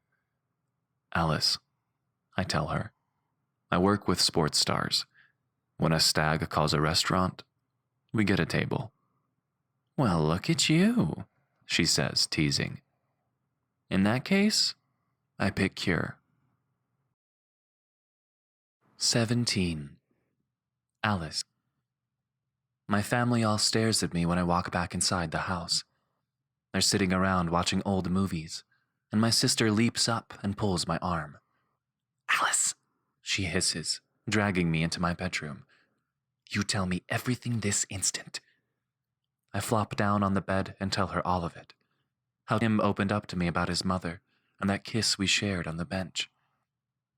Amy, I've just never been kissed like that before.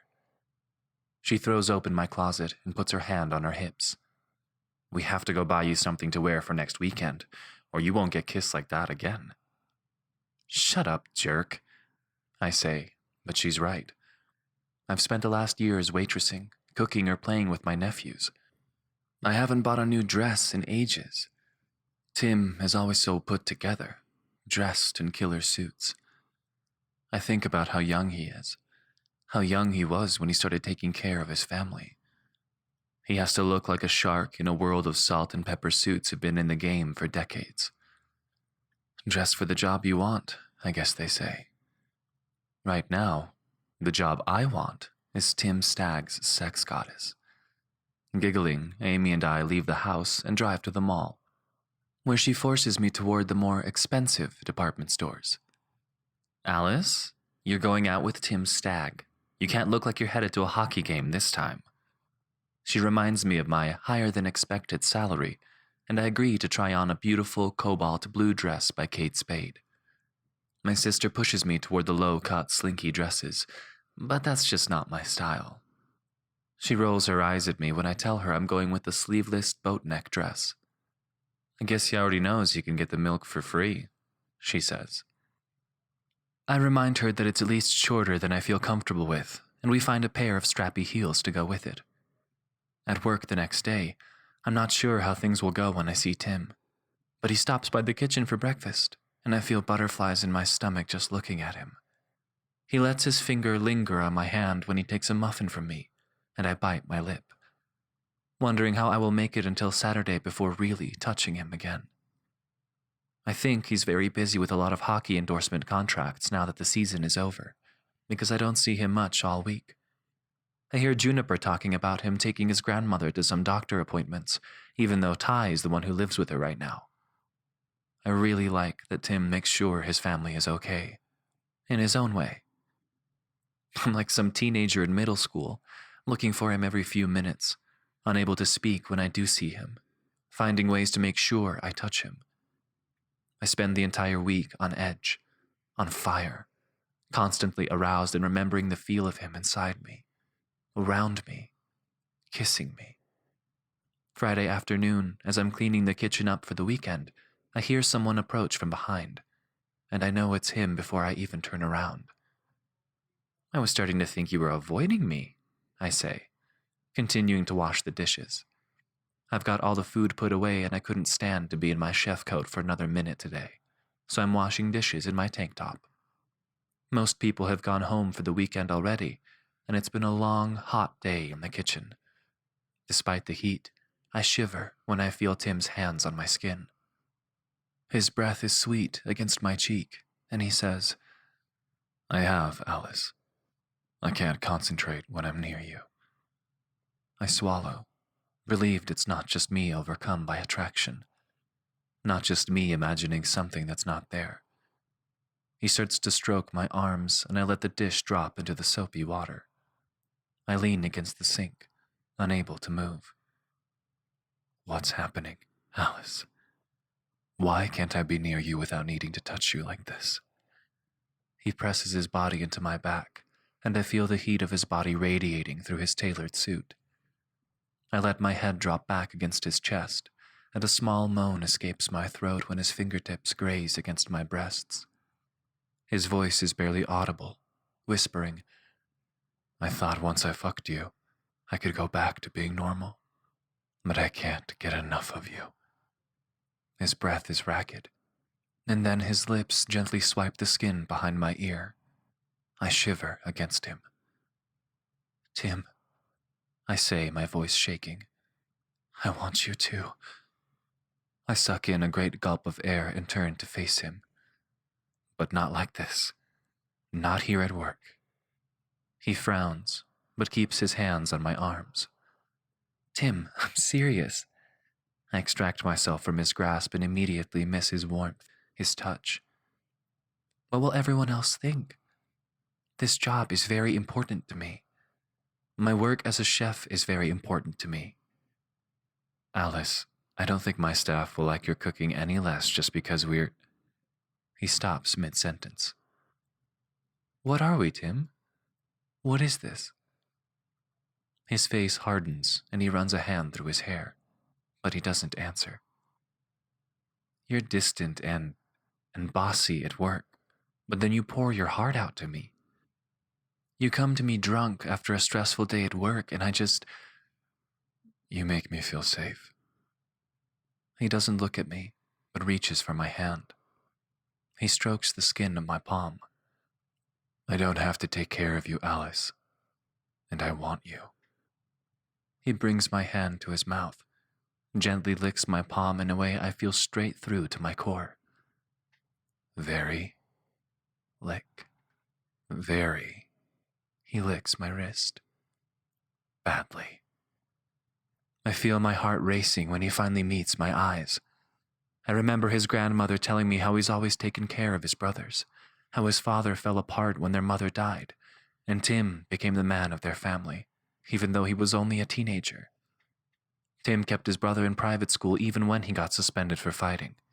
Got Ty to focus on hockey where it was safe to let out his aggression. Tim always knew what everyone in his family needed. But now he says I'm what he needs? I make you feel safe? Me? He nods, still stroking my palm with his thumb, leaning against the steel counter with his other hand. I see that he's loosened his tie, that he needs a shave. I like when he looks disheveled like this. Come home with me, Alice, he says, tugging me closer. And oh my, but he smells so good and feels good. Our romp in the conference room was so fast. What would it be like to spend the entire night with this man? And then I remember. Oh, I can't tonight, I tell him. I told Juniper I'd hang out. Juniper Jones? He seems incredulous, but I nod. We're friends. She's nice. We're going kayaking. I start babbling again, telling him how Juniper wants me to get as excited as she does about exercising. Finally, Tim presses a finger to my lips and says, All right then, Alice. I'll have to wait until tomorrow. I nod. I'll pick you up at 6, he says. And I don't exhale until I've watched him walk around the corner. I change in my office and walk down the bike path to meet Juniper, who has already rented a kayak for us. You know I'm a total beginner, right? She smiles. I know this isn't the Olympics, Alice. You climb up front. Juniper steers and we slowly make our way up the river, past the baseball stadium. It's pretty cool to watch the sunset from this vantage point on the river. She starts to tell me all about how she got into rowing, how her dad was even an Olympic champion. Rowing is basically all I have now, she says. Apart from you, of course. She splashes me with her paddle.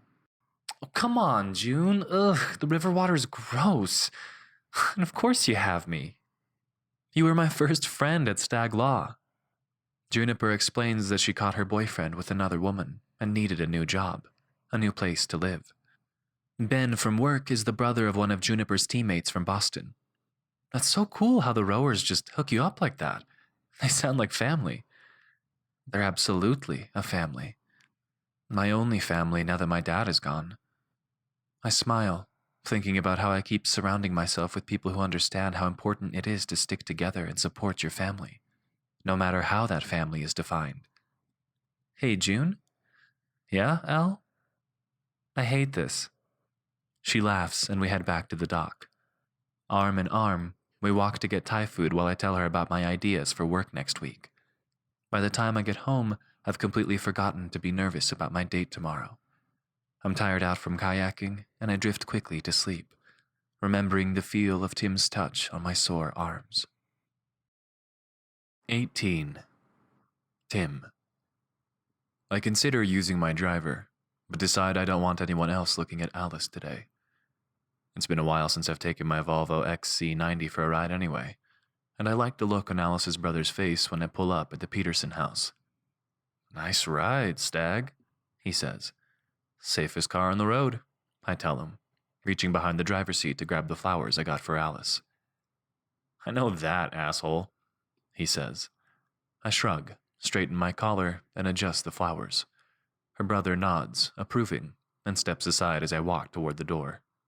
I'm about to knock when he grins and shouts through the open porch window. Yo, Alice, your day is here! I feel very much like I'm picking up a prom date when I see Alice's nephews scramble into the living room and press their faces against the picture window. But then Alice comes outside, and all other thoughts slip from my head. Shit, Al, you clean up nice. Her brother is the king of understatement, apparently. Alice is radiant. My eyes follow the blue line of the dress from her collarbones to where it stops mid-thigh, not far enough below her ass. Alice's legs look amazing in the strappy heels she wears that bring her closer to chin height than her usual stop at my shoulder. I clear my throat when she catches me staring and offer the flowers. Dahlias, I say, to match your eyes. When she smiles, I forget her entire family is standing around watching. I feel my cock spring to life in my pants and cross my hands in front of my body as Alice turns to put the flowers in water. She lets me put an arm around her as we walk toward the car. "Ooh," she says. "Is this one of those Volvos where the front seat can be a baby seat?" I cock my eyebrow, impressed that she would know that, but she reminds me that her brother works as a mechanic. "Rye wanted to get my sister one of these when my nephew was born," Alice says, "but it was a bit outside their price range." I smile and open the door for her, letting my eyes linger on her legs as she climbs inside. "Worth every penny if it keeps you safe," I tell her, pleased to see her sink into the white leather interior. Someday, I vow, I will fuck Alice Peterson in this car. I drive to the restaurant, and she tells me about kayaking with Juniper. "My arms are sore today," she says, which is surprising because I work with my hands all day, you know? "I'll rub them for you later," I tell her, sliding my hand from the gear shift to her knee. When she doesn't resist, I decide to keep my hand there until I need to shift gears at a red light. "How did you get this car with a manual transmission?" she asks, running her hand along the dash. I shrug. "I imported it." "You imported a manual transmission Volvo whose front seat converts into a baby seat?" She looks skeptical. I turn to look at her, returning my hand to her knee and regretting the manual transmission for the first time, since it means I frequently have to move my hand. "It's the safest car in the world, Alice." She puts her hand on mine and smiles. I'm almost disappointed when we arrive at the restaurant and I have to break contact with her to hand the keys to the valet. The hostess greets us warmly as we enter. She wasn't so friendly on the phone when I said I was coming in with just a few days' notice, but I see that she's guiding Alice toward a private table. "Welcome to Cure. Mr. Stagg informed us that you'd be having the tasting menu," she says to Alice, a bit woodenly, handing Alice a card describing the 6 courses and their drink pairings. Alice is radiant, and not just because she's dressed to kill. Her joy in reading over the menu is infectious, and soon Alice is explaining pickled pears and violet mustards until I'm actually excited about my food for once. "You should come with me to all my restaurant meetings," I tell her. I'm usually so busy persuading the client that I barely pay attention to what I'm eating. She scoffs. "If you come to places like this and manage not to focus on your food, I'm not sure there's any hope for you in this world." The server arrives with our first round of drinks, and I raise my glass to Alice, saying, "You give me hope for a lot of things, Alice." She tries to hide her flush behind her wine glass. "You must have noticed by now that I don't really trust very many people. I've been so impressed with how you approach your work." Alice picks up her oyster and tells me to look at it closely. "Food," she says, "is so much more than a group of ingredients hanging out together. It's a family. It functions best together." She gently prods the sauce with her finger. "If you leave out a detail, an ingredient, a step in the preparation process, it all falls to pieces. But together," Alice slides the oyster into her mouth, and, watching her swallow, I feel my pants tighten around my growing bulge. "Together is perfection." She reaches across the table to feed me my oyster, and I don't think anyone has ever done anything to turn me on more. "I've always just been able to see how all the details need to come together," she says and shrugs. "It's because my family is always focused so much on working together for the big picture." 19. Alice.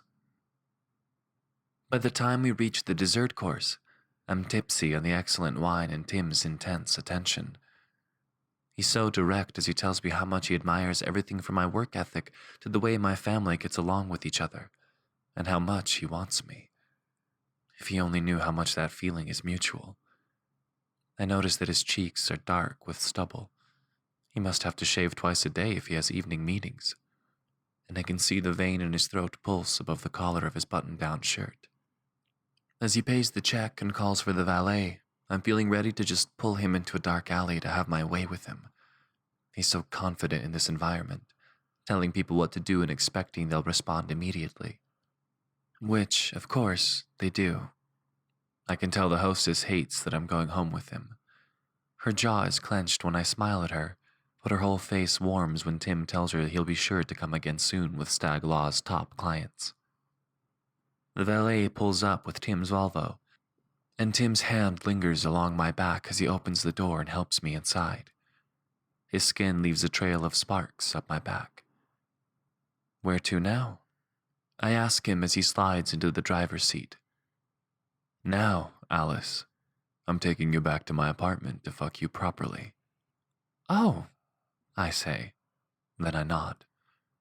I barely breathe the entire car ride. He slides into a spot in the garage and pulls me into the elevator.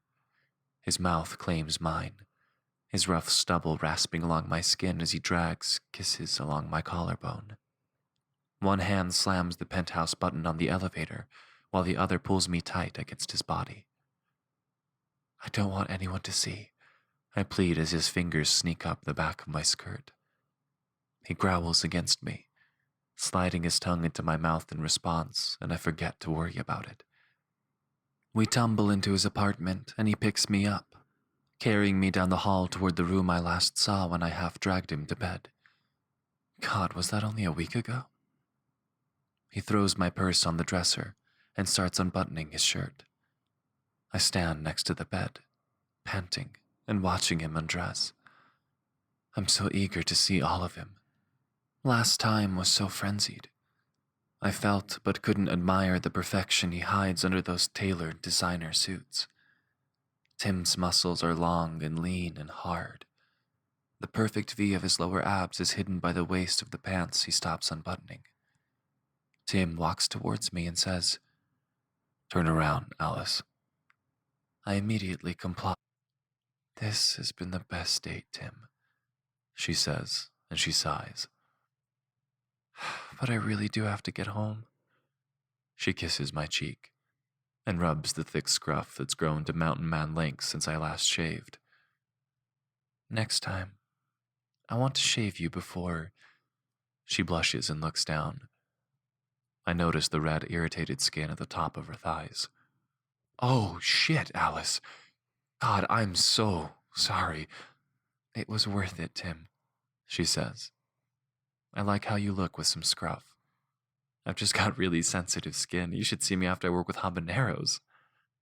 Alice talks to me about her tricks for avoiding contact with the hot peppers as I hand her a spare toothbrush from the closet and help her find a pair of shorts that won't fall down.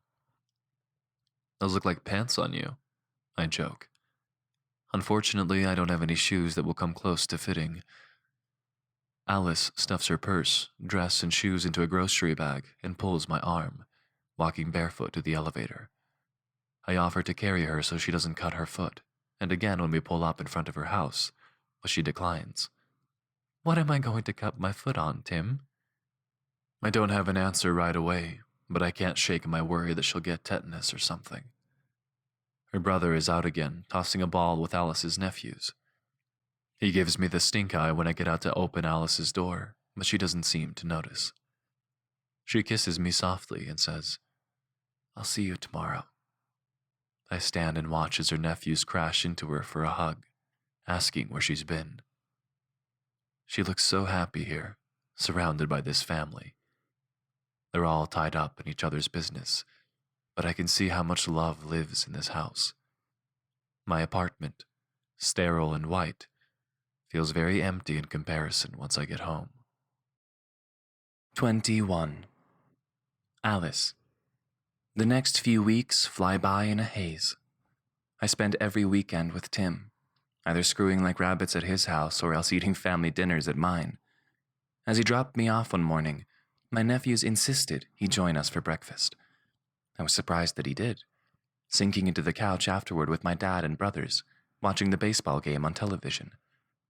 At work, I keep worrying that everyone will be able to tell there's more going on between us. But as per usual, the pace is so hectic we are barely in the same room as one another. I'm pretty sure Juniper caught him kiss me one day when he stopped in for an afternoon snack, but she hasn't said anything. I'm finishing an inventory order in my office, looking over the schedule for the next week, when my desk phone rings. Alice Peterson, I say, not looking at the caller ID. What are you wearing? It's Tim. I blush. Well, I'm at work, so I'm wearing my chef whites and clogs, I say. What's up? I've got a big request for you. I'm scheduling an all-day meeting with the Cavs Players Union, and I'd like to keep them happily well-fed. The Cavs? Like from Cleveland? Do we get people from far away like that? He laughs. Well, I certainly hope so, Alice. Stag Law is building quite a reputation. Can you have something together for Monday? Monday? Tim, it's Friday afternoon. I wish you'd given me more notice. I start to panic, looking at the clock and wondering how I'll manage to place orders in time. Stay at my place this weekend. I'll help you work on it. His voice is smooth, but it doesn't quite sound like a question. I sigh. How many people will there be? We review the details, and I've barely hung up the phone before I start poring over menu ideas. I start organizing my ingredients lists by different markets I'll have to visit on the weekend.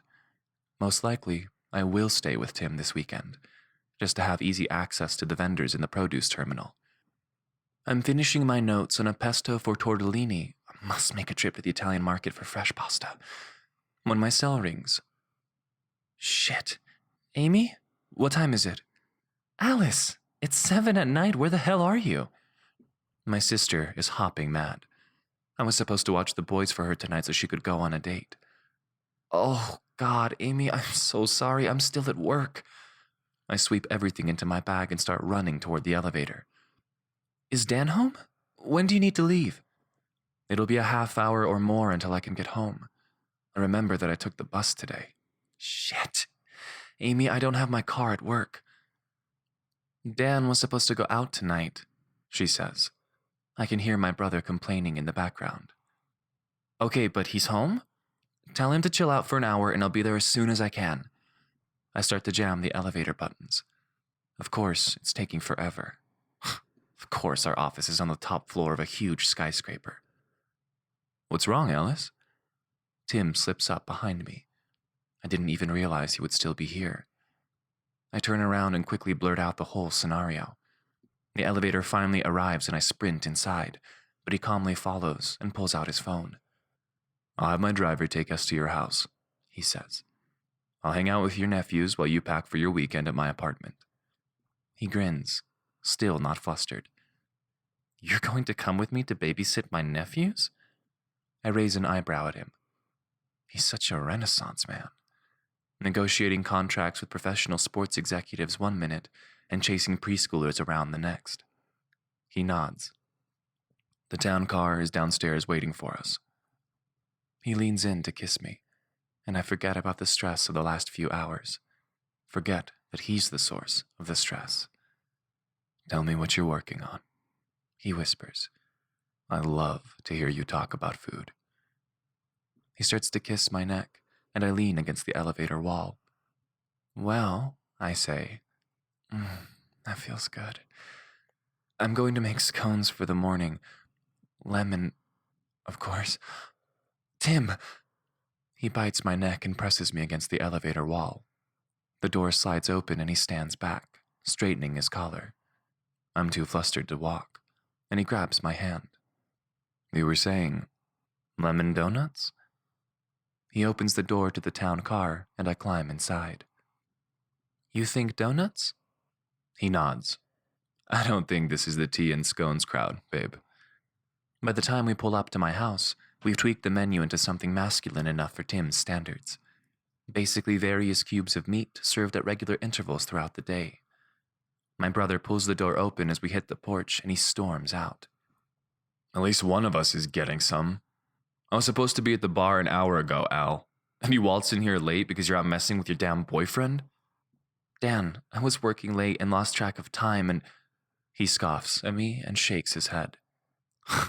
Sure, working. Save it, Alice. What the hell is that supposed to mean, Dan? But he's already in his car, peeling out down the street. My nephews walk out onto the porch as I stand there, shaken up.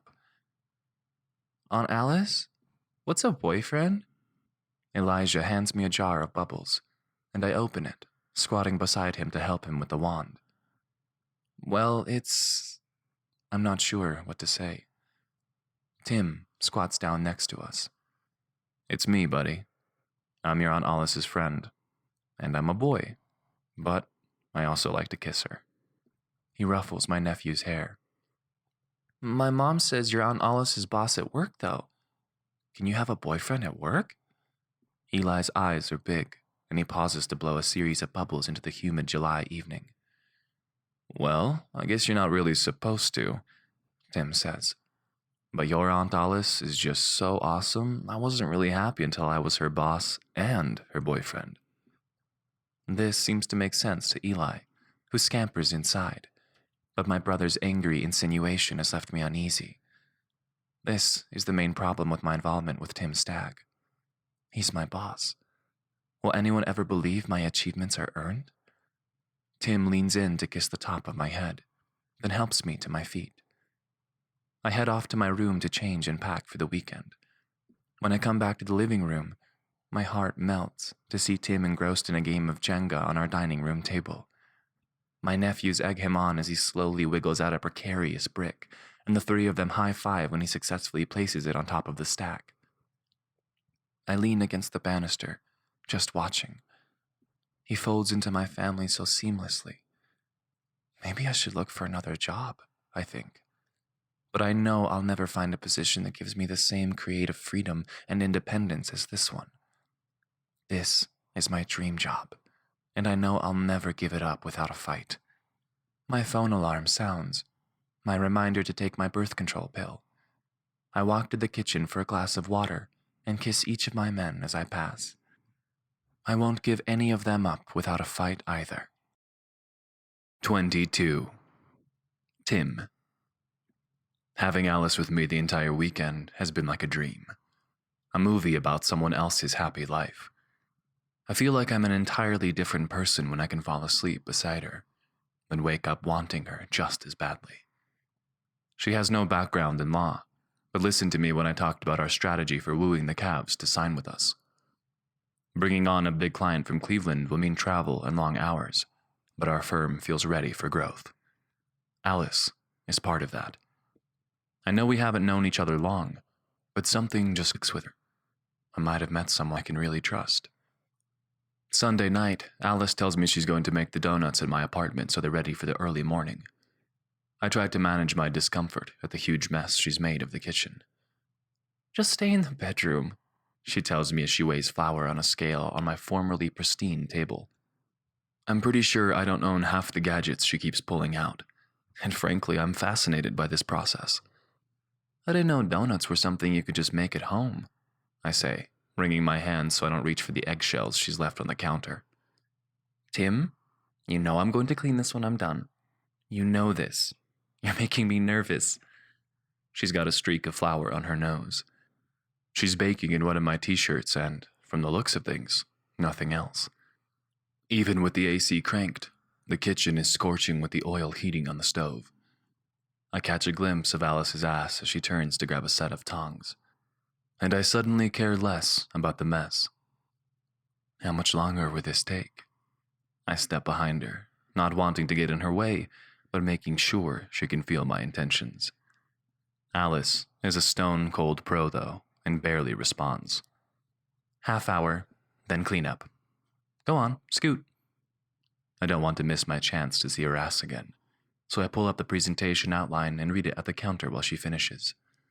The second I see her turn off the stove, brushing her hair back from her forehead, I tackle her to the kitchen floor. I love the way you sound when you squeak, I say, reaching up under the t-shirt. I do not squeak, she says indignantly. That feels good. But I thought you wanted me to clean up this mess. I found something I want even more, I tell her. We'll clean it up together in a few minutes. In the morning, Alice doesn't look well. Her eyes have dark circles underneath, and she moves sluggishly as she gets ready. Hey, I say, rubbing her shoulders. What's wrong, sweetheart? She shakes her head, tells me she didn't sleep well. I chalk it up to nerves and overexertion. Take tomorrow off, babe. Comp day. She doesn't respond, though, slowly walking through the motions of packing everything up. We get ready together, and I think how easily she fits into my routine. She showers while I shave. We dance around each other to access the mirror and brush our teeth. It feels like home with her instead of just a place to live. When we're ready to go, Alice has boxed up the food and tries to balance it with her duffel bag from the weekend. Babe, I tell her, don't take that huge bag to work. Come on, we'll get it at the end of the day, okay? She nods and lets it drop. She really doesn't look great, but I've never seen her game face before. I figured she might just be focused. We don't talk much in the town car on the way to work, and I peck her cheek after depositing the cardboard boxes for her in the kitchen. Right on time, the suits from the cabs enter the lobby of Stag Law, and I hear Donna greet them. I straighten my tie in the mirror. This is it. Time to win a new client. And Tim Stagg doesn't lose. Donna opens the door, and I walk confidently toward the 6 men. Stag, they say, pumping my hand. Nice place you got here. We do our best, Steve. If you could just follow Donna to the conference room, we can get started. Alice must have come in advance and set everything up. She's brought several types of donuts and coffee, procured a fruit tray, and made little dishes of yogurt with granola. Juniper Jones and another of my associates rise to greet our guests. I turn the floor over to Juniper, and I can already tell we've got them eating from our hands. Literally. Juniper spends the next 2 hours guiding the conversation. She has read up on this franchise, knows the ins and outs of the Players Union, and is absolutely flawless describing our strengths representing professional athletes across different sports. Steve glances over at me at one point, reading some documents, and I jump in, saying, "We represent our athletes through all legal aspects of their careers, from endorsement contracts to workers' comp litigation, and we've got a fantastic record when it comes to exploring the morality clause in their contracts." He laughs and throws the papers back on the table. In other words, you can make the hookers and blow disappear when you need to. I shrug. We are in, I think, but I can't let that show. The door opens and Alice comes in with lunch. Perfect timing. She sets out the salad and fresh pasta. I can smell the basil and lemon. Always lemon with her food, from across the room. I meet her eyes with a smile, but my face quickly falls. Alice looks ashen. She reaches for a pitcher of cucumber water from the cart, and I see her falter. Alice? I rise, walking around the table. She looks at me, and as if in slow motion, I see her start to fall. Alice! Her eyes roll up in her head, and she pitches forward. Her temple catches the corner of the table. I reach her as she hits the ground, a stream of blood flowing from her forehead. Stag? What's going on here? The room is on their feet, everyone crowding around Alice. I develop tunnel vision. I pull her onto my lap. She's still unconscious. Juniper, call 911. I bark out. Alice groans in pain and brings her hand to her temple. I pull the pocket square from my suit jacket and press it against her cut. I'm not sure if she needs stitches. There's so much blood. I feel someone's hand on my shoulder, but I won't let go of Alice. I need to know if she's all right. The paramedics arrive and peel me from Alice. Juniper puts her hand on my shoulder again. I hear her this time. Tim, she's saying. Tim, she's just fainted. I nod. She's going to be fine. Because this happened at work, they're going to take Alice to Mercy Hospital to get checked out. Juniper keeps talking, and I realize we're still in the conference room. The Cavs are still here. Retainer contract unsigned. Would you like me to go to the hospital with Alice, or would you like to go? Juniper pauses. She meets my eye, and I know she knows Alice is more than an employee to me. Maybe you should go deal with the paperwork? As her boss? I nod, and don't look back as I sprint down the hall after the paramedics. 23. Alice. My head is pounding. I'm going to be sick. I roll onto my side and dry heave. I haven't been able to eat anything all day. I didn't want to tell Tim I felt sick to my stomach. Today was too important. Oh, shit. What have I done? I remember going into the conference room with lunch, thinking I could go lie down in my office if I could just make it through this one task. I didn't really think I had a stomach bug. What happened? As I take stock of my surroundings, I realize I'm on a gurney. I open my eyes and see Tim's face, deeply concerned. What's going on? I croak. He kisses my hand. We're in an ambulance, babe. You fainted. You've got a nasty cut. I hear the siren, realize the jolting feeling is the ambulance rocking as it hurries down the cobbled side streets behind Stag Law. Your meeting, I whisper. I ruined your meeting. No, baby, you didn't. Your health is the most important thing. Juniper's got those guys eating from her hand right now. The paramedic clears her throat. Ma'am, she says, coming into my eye line. We're going to take you in for some imaging when we arrive. We need to know if there's any risk you might be pregnant. I shake my head.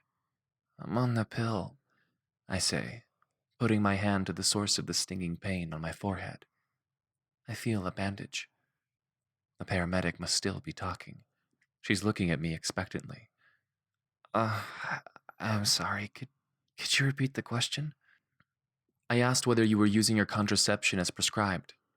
Never mind. We're going to draw some blood for your IV and do a test. IV? I glance over to Tim, who looks even more deeply concerned. The paramedic explains they've been giving me IV fluids because I showed signs of dehydration. She pulls a vial from one of the shelves in the ambulance and fills it with my blood from my IV access. We arrive at the hospital and are rushed back to a room, where a nurse helps me onto the bed. A crew of people flock around, asking me questions, shining lights in my eyes. They determine that the cut on my head can be closed with glue, and I close my eyes while everyone works around me. I'm just so tired. Are you the father? I hear a voice as I drift back to awareness. Excuse me? Tim sounds upset. The father. I open my eyes. A smiling young woman in a lab coat stands at the foot of my bed with a chart. Of Miss Peterson's baby. I'm the resident, Dr. Shaw. My notes tell me she's expecting. Before I can register what she's saying, she walks toward me. She continues. Normally, we'd like to do a CT scan to rule out concussion, but it's not really advised for the first trimester. Do you know how many weeks you are, Mrs. Peterson? I feel like I've been pushed into a dark tunnel. It's Miss, I say, stunned. Excuse me? Miss Peterson, I'm not married. Did you say pregnant? I don't understand. She looks puzzled, glances over at Tim, then back to me. Tim looks as though someone has slapped him across the face. Well, Miss Peterson, your blood test came back positive. Did you not know you were pregnant? There must be some mistake, I say, shaking my head until the room starts spinning. I'm on the pill. Dr. Shaw looks at her notes. I see you're taking a low-dose pill. Those are very sensitive to timing. You have to take it at exactly the same time every day. I know how the fucking pills work. I spit at her. I'm trying to make sense of what's going on, but everything seems impossible. I have an alarm on my phone every evening. I cover my eyes with my hands. This can't be happening. Alarm? Fuck! Tim pounds on the bed rail with his fist. Can you give us a minute, doctor? Tim's voice quivers. I open my eyes to see Dr. Shaw backing out of the room. Tim grabs my hand. Alice, the first night you stayed over, you were asleep and... Tim confesses that he shut off my alarm, thinking my covert secret phrase was about my nephews. That was what it took. One night. I mean, sure, we had sex like 4 times that day. I missed my pill. Now I'm pregnant? Pregnant by a man I've known only 2 months. I groan. I think I'm going to be sick again, I say and lunge for the pink basin on the table. Tim steps back as I dry heave into the bowl. Alice, what do you want to do? I pause in my retching to look at him. I can't really think about that right now, Tim. I flop back against the bed, hoping Dr. Shaw comes back. Tim, can you call my sister for me? She works in this hospital. We need to make some decisions here, Alice. Decisions... Shit. He rakes his hands through his hair, cursing and muttering under his breath. How could I be so stupid? I scoff, then sigh.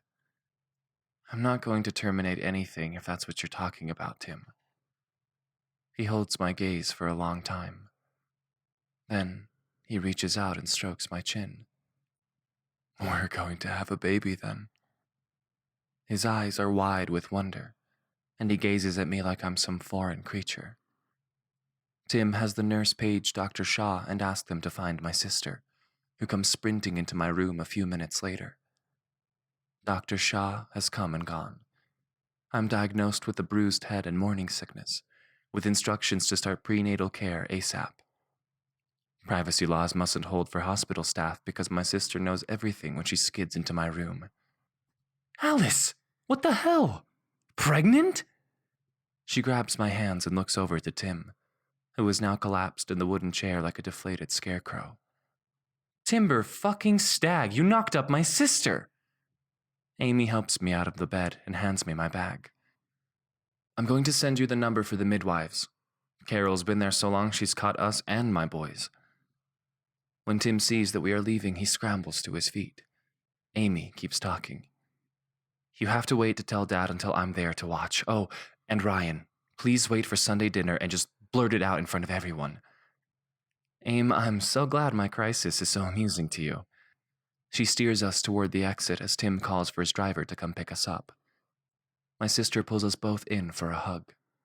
It's not a crisis, it's a baby. She claps her hands. You're both adults and you have homes and decent jobs. This is going to be amazing, I promise. I wish I could share her confidence, or even make sense of what I'm feeling right now. I huddle against Tim as we wait for the town car. He's wooden and unyielding, gritting his teeth like he can chew right through this challenge. When Joe pulls up, I don't even wait for anyone to open the door. I collapse into the back seat and close my eyes until we start moving.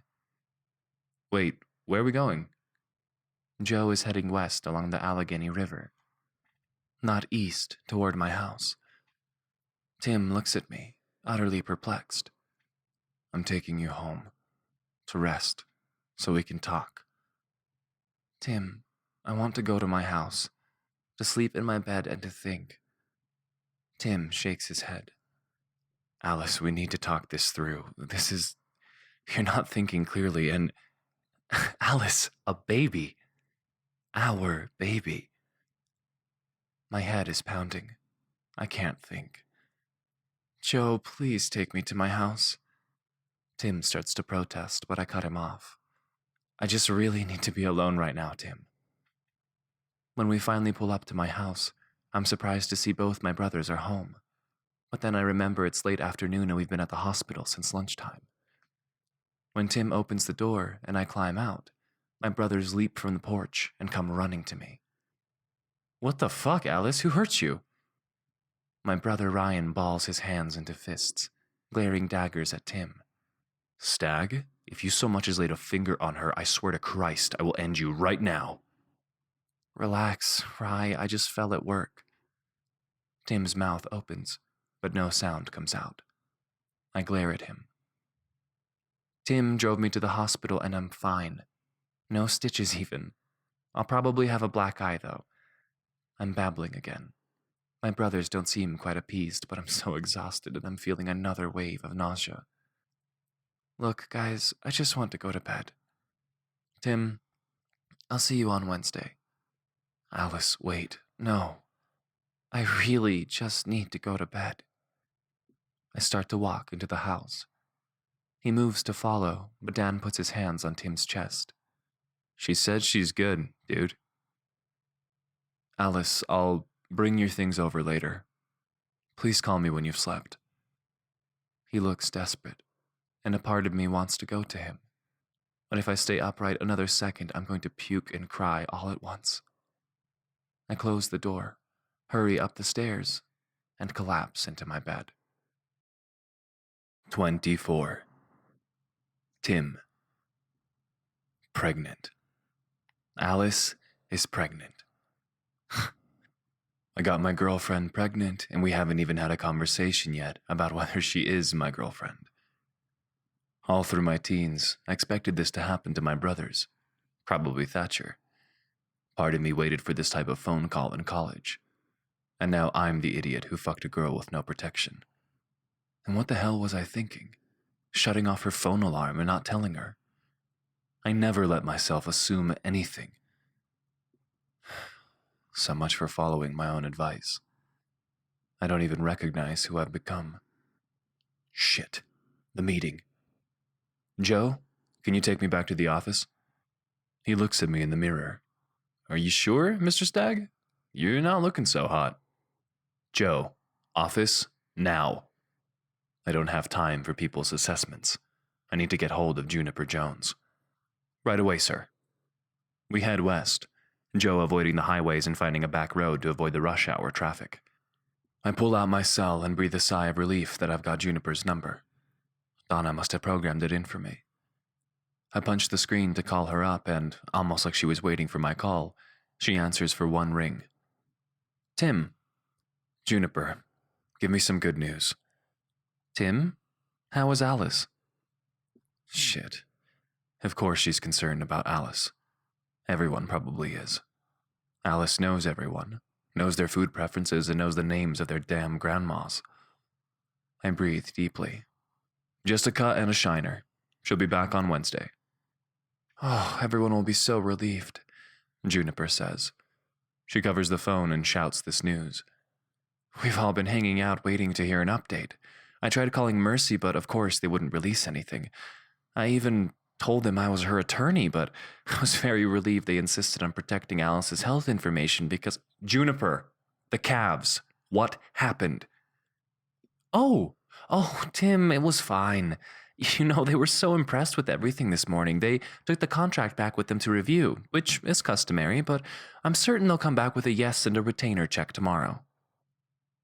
I exhale the stress of the past few weeks, the part of my mind that focuses on work feeling much-needed relief. Juniper continues. Should we give some thought as to who will service this account? It'll mean a lot of travel to Cleveland, and our scan of the news lately seems to indicate we'll have our work cut out for us with the hookers and blow, as Steve so delicately put it. It never occurred to me that anyone other than myself would handle this client. I delegate the less prestigious work, but this has been the prize I've been eyeing ever since I got my brother Ty back and signed. Juniper, I really appreciate how you handled the meeting today. You were poised and professional and really quite excellent that she cuts me off. Tim, if I can be blunt, I'm not interested in taking on this client. The travel would take away from my training time. Shit. She thought I was buttering her up to give her to the calves. Of course, Juniper. I plan to work with this client personally. I was just making sure to praise your work in getting them here. Oh. There's silence on the other end. Well, thank you, Tim. While I have you, I really wanted to discuss the ideas I mentioned for the firm. Juniper, I'll be back at the office in 10. You're coming back today? Yes. What do you mean? Well, I just thought... don't you want to stay with Alice? I'm not interested in pursuing this line of conversation right now, Juniper. I'll see you in 10 minutes. I hang up on her. Things have never been this complicated for me. Just keep my nose down, work on the plan, account for all potential complications. Even with our dad drifting in and out of the house, I managed to keep our financials together, keep my brother Ty in private school for hockey. I scoff at the memory of forging my father's signature each month to deposit our mother's life insurance payments while he drank away his sorrows in one dive bar or another. At least they had their ducks in a line before she passed, so we didn't lose the house. And here I am, about to have a child, unable to even get my shit together at work, let alone my personal life. This shouldn't feel so complicated. Haven't I already provided for my family? Haven't I already made sure my brothers found success? Even if my middle brother defined that differently from the rest of us. I shake my head, twist my fisted hands in my eyes to clear the cobwebs. I need to sit at my desk where I can think. Juniper meets me at the door and we walk and talk. I'm only half paying attention to her ideas. I'm sure they're good ones, and I actually trust her to pursue them, so I don't file that as urgent. Instead, my mind drifts to the Cavs contract and what I need to do to make sure that Alice and the baby are safe, protected, and cared for. I settle into my chair and start to work on the logistics of my plan. 25. Alice. I wake up to my sister rubbing my leg. Al, babe, let's talk. I sit up and collapse against her chest. Her strong hands rub my back and she mutters soothing words into my hair. I'm the only one of the Peterson kids to inherit my mother's curls. Unruly and wild, just like Dad always says she was. Hey, a thought occurs to me. Do you think the baby will have curly hair? Amy laughs and I burst into tears again. It starts sinking in that a real human is growing inside my body right now. A baby our mother will never meet. Amy, what am I going to do with the baby? She laughs. What do any of us do with babies? You'll do the same thing you did with my babies. He or she will hang out and watch baseball with Dad and the uncles. But shouldn't you also be talking about this with Tim? Oh, God, Amy, I'm so overwhelmed. I love where things have been going with him, but now everything is going to change. And Tim hates kids. He should have seen how he reacted when the kids were at the office. Alice. Amy's hand is firm on my shoulder. I've seen him with the boys. He's great with kids. It sounds like he just doesn't like surprises. Remember how I told you not to take the boys to work with you? She flips on the light and reaches into the pocket of her scrubs. Here, she says, handing me a card. This is the number for the midwives. This is the same practice Mom saw for each of our pregnancies. I wouldn't imagine going anywhere else. I exhale. This is too much reality for a Monday. Hey, Aim. What's up, Al? I just want to go to sleep for now, okay? She kisses my forehead and slips out, turning off the light. I sink into the mattress and sleep until mid-morning. It's strange being in the house alone during the day. There's no commotion, no noise. Everyone is at work or school. I'm alone with my thoughts and that appointment card for the midwives, and a phone that seems a little too silent. I guess I was expecting Tim to call by now. I make myself a cup of coffee, wonder if I'm allowed to have coffee, and decide to call and ask before I do anything else. The nurse schedules me for an intake appointment and answers all 10,000 of my questions. I'm relieved to learn there's really nothing in my life that needs to change apart from cutting out craft beer and turning off the now useless alarm reminding me to take my birth control pills. They email me some information and a recommended book list, and I decide to spend the day reading it all and shopping at the bookstore. All in all, I'm feeling much better despite the nasty bruise. With some careful adjustment of my curls and a scarf tied around my hair, I'm able to hide most of that when I head to the bookstore. I return home an hour later to see Tim sitting on my porch with his head in his hands. He looks not good. His hair stands on end and he's wearing the same suit as yesterday. Jesus, Tim, are those spots of my blood from when I fell? His shirt is stained. I've never seen him look like this. Alice, where the hell have you been? I've called you 100 times. I look at my phone and notice that it's still set to Do Not Disturb from when I went to sleep last night. Oh, Tim, I'm sorry, I had it. Let's go, Alice, we need to get your things. What are you talking about? He grabs my hand and snatches the keys from me, unlocking the front door. You need to pack your things. I'll have someone come to get them and move them for you. Tim, what the hell? He looks stunned. Have you even slept? Tim, I'm concerned about you right now. He shakes his head. No, Alice, I haven't, but it's fine. I figured it all out. He launches into some convoluted explanation that evidently involves me quitting my job, moving into his apartment, and... Wait, Tim, did you just say marriage? Of course. He looks at me like I've got spinach in my teeth. We have to get married. My child will be a stag. Tim, we don't need to get married for the baby to have your last name. But this is besides the point. Everything you're saying is just... It's too much right now. Alice, if you think for 1 minute that I'm going to live separately from my child and his mother, you are gravely mistaken. I shake my head. Tim, just wait. He looks manic. I made some calls. You'll be seeing the best obstetrician in the tri-state area and will schedule your delivery the day after the due date. Everything will be safe and controlled, Alice. Especially once you stop working, you can focus on the baby and staying healthy. I blink my eyes, not wanting this to be really happening. Timber Stag, if you think for 1 minute I'm moving into that sterile wasteland you call a home, you are out of your damn mind. And quit my job? Really? To be what? Barefoot and pregnant at your house? What makes you think I even want to be with you if this is how you really feel about raising babies? I didn't really mean to say that because of course I want to be with Tim. But Tim as he's been the past few weeks. Not this maniacal, safety-obsessed madman with bloodshot eyes. How is he going to respond to late-night wake-ups if just knowing about the baby has him insisting I quit my job? My words have cut him. I can tell. Look, Tim, we both need to cool down and think here. You don't want to be with me? His voice wavers, and I can tell this is not something he has considered as part of his master plan. But it's my baby too. It's my baby, Alice. I have to keep the baby safe. Tim, you've had a shock, and you're exhausted.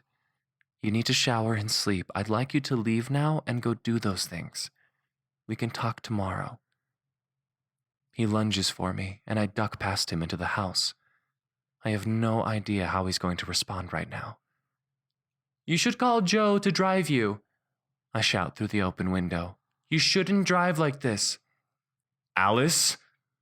He pounds on the front door. Let me in right now. I close the window and sit on the couch, clutching my shopping bag to my chest. This is not how I ever imagined starting a family. This isn't what happened when my sister got pregnant. I screw my eyes shut tight. She was married and had been with Doug for 3 years, I remind myself. Tim persists.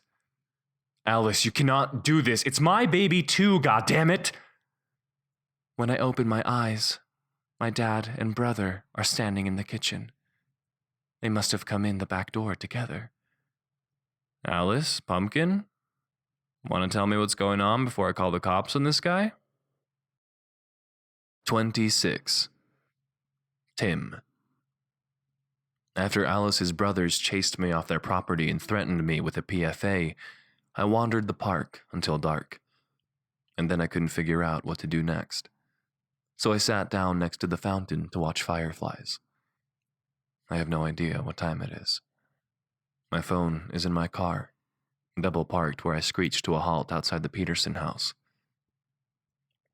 I hear someone approaching, but don't look up. The massive forms of my brothers come into my line of vision, and I grunt by way of greeting when they sink down into the grass next to me. Been looking for you, bro, Thatcher says. Gran is beside herself. You're supposed to take her to dinner today. Shit. What day is it? Is today Tuesday? I look from one brother to the other. How did you find me? Ty slaps a hand on my leg. Listen, Timber. Juniper told me what happened during the Cavs meeting, and then she told me you hold yourself up in your office covered in blood. Then she told me you tore out of there muttering to yourself about some plan of action. Why the hell is Juniper calling you with that information? Ty lets out a long breath. She's my lawyer, and she's worried about you, and she knows I'm your brother, dude. And we all know you've been fucking Alice Peterson. And I know your car is parked half-assed in front of her driveway because I went over there to move it for them. I close my eyes, but Ty keeps talking. And we know her family thinks you're a fucking lunatic. Thatch, does that cover everything?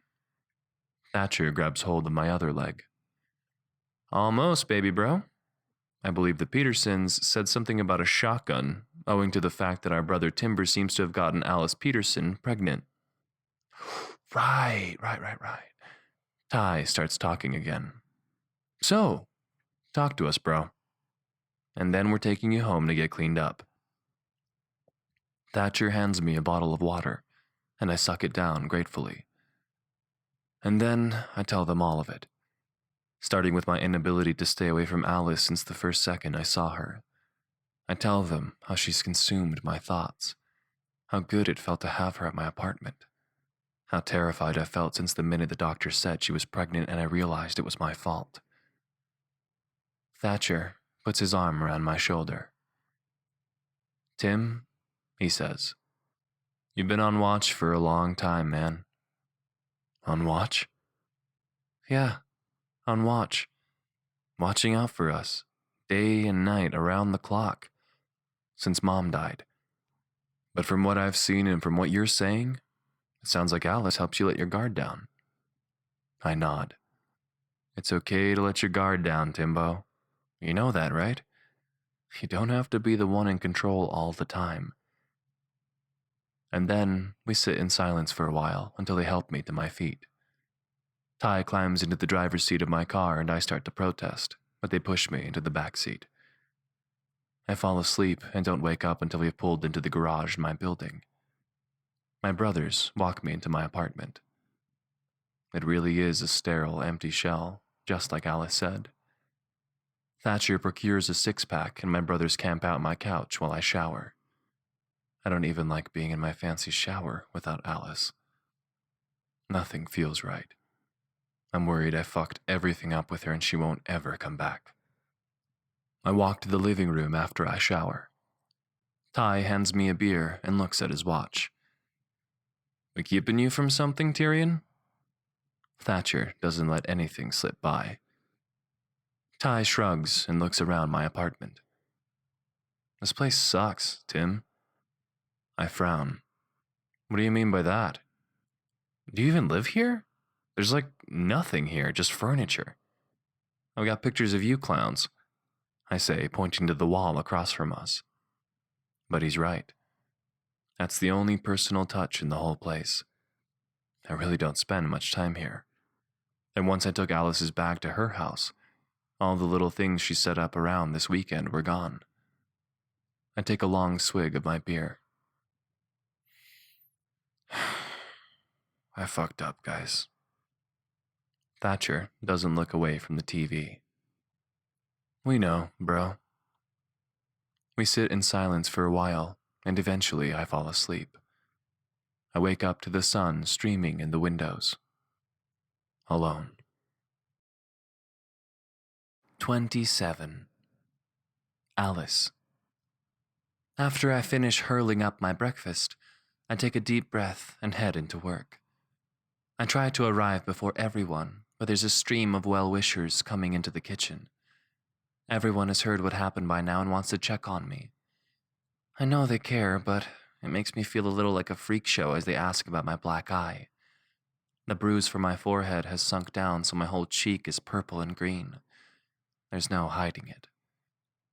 So far, Juniper has helped me spread the story that I was so focused about catering the Cavs meeting that I didn't eat or drink anything. It was a really hot day, Monday. Nobody has trouble believing I passed out from dehydration. I make sure to keep a huge glass of lemon water nearby at all times. Lemon is about the only thing I can consistently keep down. Whatever else this baby is, he or she is most certainly not interested in food. Definitely doesn't take after me, I think. Once the first big wave of Stag Law employees heads back to their offices, Juniper hangs around in the kitchen. She bites her lip and looks at me. "Want to get some coffee and talk?" she asks. "I thought about calling you yesterday, but wanted to give you some space." I exhale deeply and nod. It will feel good to talk to Juniper. We head toward the elevator together.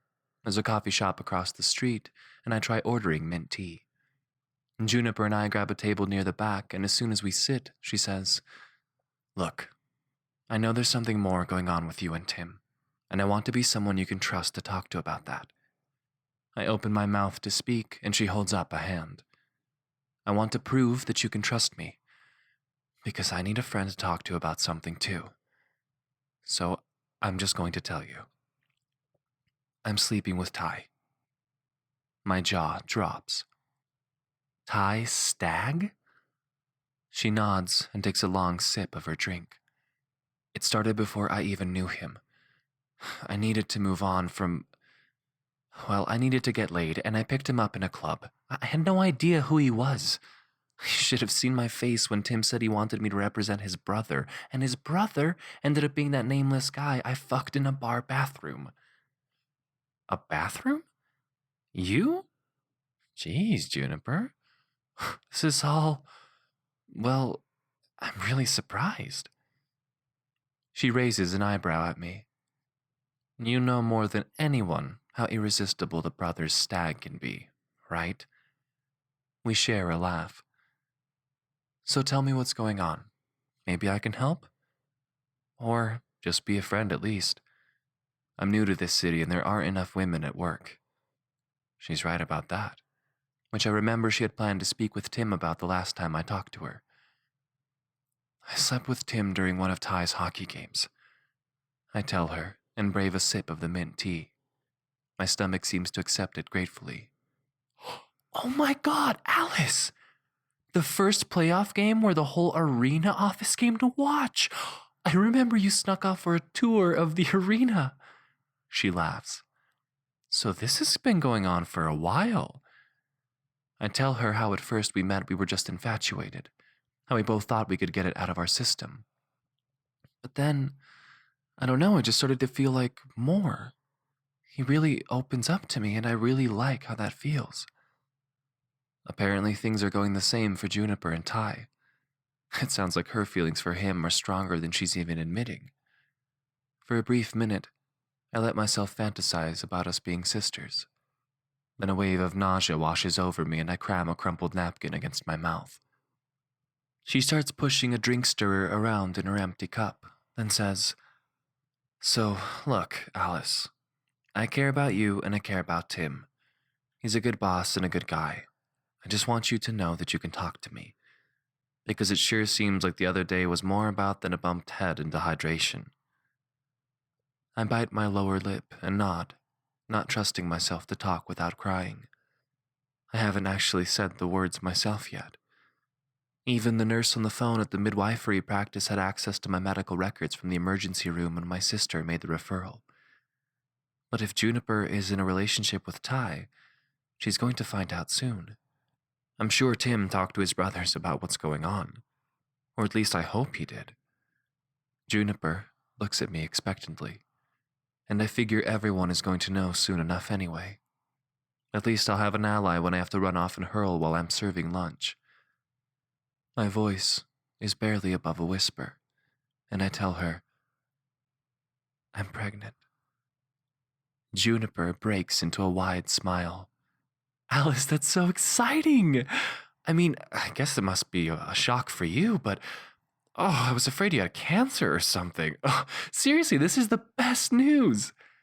And then she runs around the table to hug me. To my surprise, I let her, and it feels really good to have a friend like her around. I tell her a little bit about Tim's breakdown. She doesn't seem surprised, telling me how he wouldn't come out of his office until he stormed out of the building. She apparently called Ty and he came to get Tim's car from outside of my house. By the time we walk back up to the office, I'm feeling ready to forgive Tim for freaking out. He'd had a shock after all. Now seems as good a time to go talk to him as any. and Donna gives me a warm smile as I approach the executive office. Is he in, Donna? He is! Do you want me to buzz him for you? He's just reading over some contracts that arrived this morning from Cleveland. No, Donna, that's okay. I'm just going to go in and thank him for helping me on Monday. She nods and returns to her computer screen as I push open the door. Tim's desk is covered with papers, and he's turned to face out the window. He stares out at the river below, looking peaceful and contemplative. I gently clear my throat, and he spins around to face me. Alice? He says. His voice is quiet and questioning. Can we talk? 28. Tim. Alice offers me an opportunity to explain my behavior, which, given the way I yelled at her and pounded on her door, seems like more than I maybe deserve right away. I'm so frightened, Alice. She walks around the desk and reaches for me. I rise to hug her, and as soon as I have my arms around her, I feel so much better. She's solid and real, and as I hold her, I begin to think that maybe this can eventually be okay. I'm here, Tim, she whispers. I'm scared too. She starts to cry softly against my chest, and I stroke her hair. We hold each other like this for a while until Alice says, I know we have a lot to talk about, but I'd like it if you came with me for my first prenatal appointment later today. Of course. Alice, I want to be at every appointment. You need to understand that this is my top priority. You are my top priority. That's why I panicked the other day. She squeezes my hand.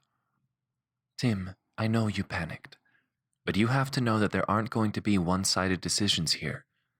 You're not like the king who hands out the laws for me to obey. I know that, Alice. I know. God, I'm such a fool. I pound my fist against the desk, stirring the papers. I turn to the window again, looking out at the river. I don't know what the hell to do, Alice. Do you have to decide today? Can you talk to me, Tim? What are you thinking about right now? I gestured to my desk. This, Cleveland, the Cavs. I've been chasing this client for almost a year, Alice. A year. This is a signed retainer contract, and right now I don't feel like I can accept it. She sits, and I explain how I don't want to travel anymore. I don't want to spend half the week heading to Cleveland and miss ultrasounds or birthing classes. I want to assemble the crib and just be present. Alice, I want to be all in for this. Tim, neither of us have to give up our dreams because I'm pregnant. You know it's not just the two of us, right? Like, you understand that my family is going to be very, very involved in this baby's life? That's not negotiable for me. And I'd really like baby Stag to have some Uncle Stags around too. Fuck me. Uncle Stag. I hadn't even thought about my family's response. I tried to imagine Thatcher holding a baby and realized I can't even picture myself holding a baby. Alice stands up. One day at a time, okay? Just meet me in the lobby at 2 to head over to my appointment. She walks out of my office, and I can tell this round of deep discussion is over.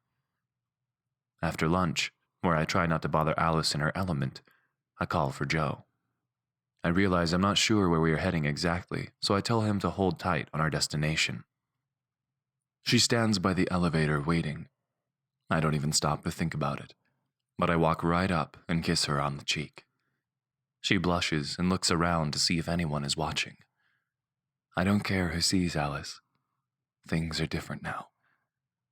We ride down to the lobby in companionable silence, and Joe is parked right out front with the town car. Where to, Miss Peterson? She smiles at him and fires off an address I don't recognize. A short ride later, Joe pulls up to some nondescript building near an industrial complex. There's murals of women painted all over the outside. Alice climbs out of the car and walks toward the door. I follow, skeptical. Alice? What the hell is this? Did you cancel the appointment I made with the obstetrician? She turns to face me. Tim, first of all, you never graced me with the name of this fancy obstetrician you keep talking about. And second, I told you, no unilateral decisions. I'd like you to come and meet the midwives who worked with my mother and sister. I follow her up the stairs, past the wall of photographs and babies and their half-naked mothers. Midwives? Tim! She shouts at me, and I catch up to where she's signing in at the registration desk. This isn't going well. The receptionist smiles at me. Congratulations, Dad. We've got your paperwork for you too. Just your basic family history stuff. She slides me a clipboard. I start sweating. Alice plunks down on an armchair. This place looks like someone's living room. I walk over to her. Alice, I would really prefer a medical provider. She doesn't look up at me. She starts scratching away at her forms until a woman comes out the doorway. She has gray hair tied back in a loose ponytail. Welcome to the Midwife Center, Alice. First names? She's not even wearing scrubs. I really want to drag Alice out of there, but she grabs my arm and pulls me over. And this must be Timber, right? I grit my teeth, but return her handshake. Tim. I try my best to hold an open mind while she chats with Alice about being present for her birth. Okay, so it's obvious this woman has been around a while. She catches me staring at her and says, We get a lot of nervous dads here, Tim. What questions can I answer for you today? I shake my head and stare away toward the wall. Let me see if I can guess. She puts the clipboard back on her desk and stands, rummages through a filing cabinet, and sits back down on the padded chair. You're thinking we're a bunch of witches with cauldrons cackling over herbs and smoke. Am I getting close? I scoff at her. Your words, not mine. She laughs. You hate that this isn't some sterile examining room and you're thinking your baby would be better off under the care of a skilled surgeon. Am I there yet? I shrug. She throws me a pamphlet. Midwifery 101, a guide for nervous partners. Is this a joke? She turns serious. No, Mr. Stagg. Prenatal care is serious work. For the record, I and many of my colleagues received advanced training from Yale and the University of Pennsylvania. I've caught over 4,000 babies, including your partner. I'm happy to discuss the advantages of midwifery care for healthy women with normal pregnancies. You clearly have reservations about our facility, and I'm offering you an opportunity to discuss them before we begin Alice's examination. I'm taken aback by her tone, overwhelmed by all of this. I'm not sure what possesses me, but before I've made a conscious decision, I stand and storm out of the office. I stomp down the stairs toward the street, trying not to notice the photographs along the wall, until I see it. Near the middle of the staircase, beaming in a black and white photograph, is my mother. She holds a tiny child, face contorted in its first wail. My mother. My mother was a patient here, too. 29. Alice. I try not to cry after Tim storms out of the midwife's office. She pulls me into a hug and asks me to talk about how I'm feeling. She has such a warm personality, and I love knowing that she's hugged my mom with these same arms, that she knew me as an infant. I might not be able to ask my own mom questions about pregnancy, but it helps knowing I can ask this woman who cared for my mom during that time. I tell her how this pregnancy was unplanned, that my relationship with Tim is still new and we are clearly on rocky ground. Unplanned does not mean unwanted, Alice. I want to make sure you know that. Carol makes some notes in her file. She reviews some of the information with me about the do's and don'ts of a healthy pregnancy and hands me a prescription for some blood work.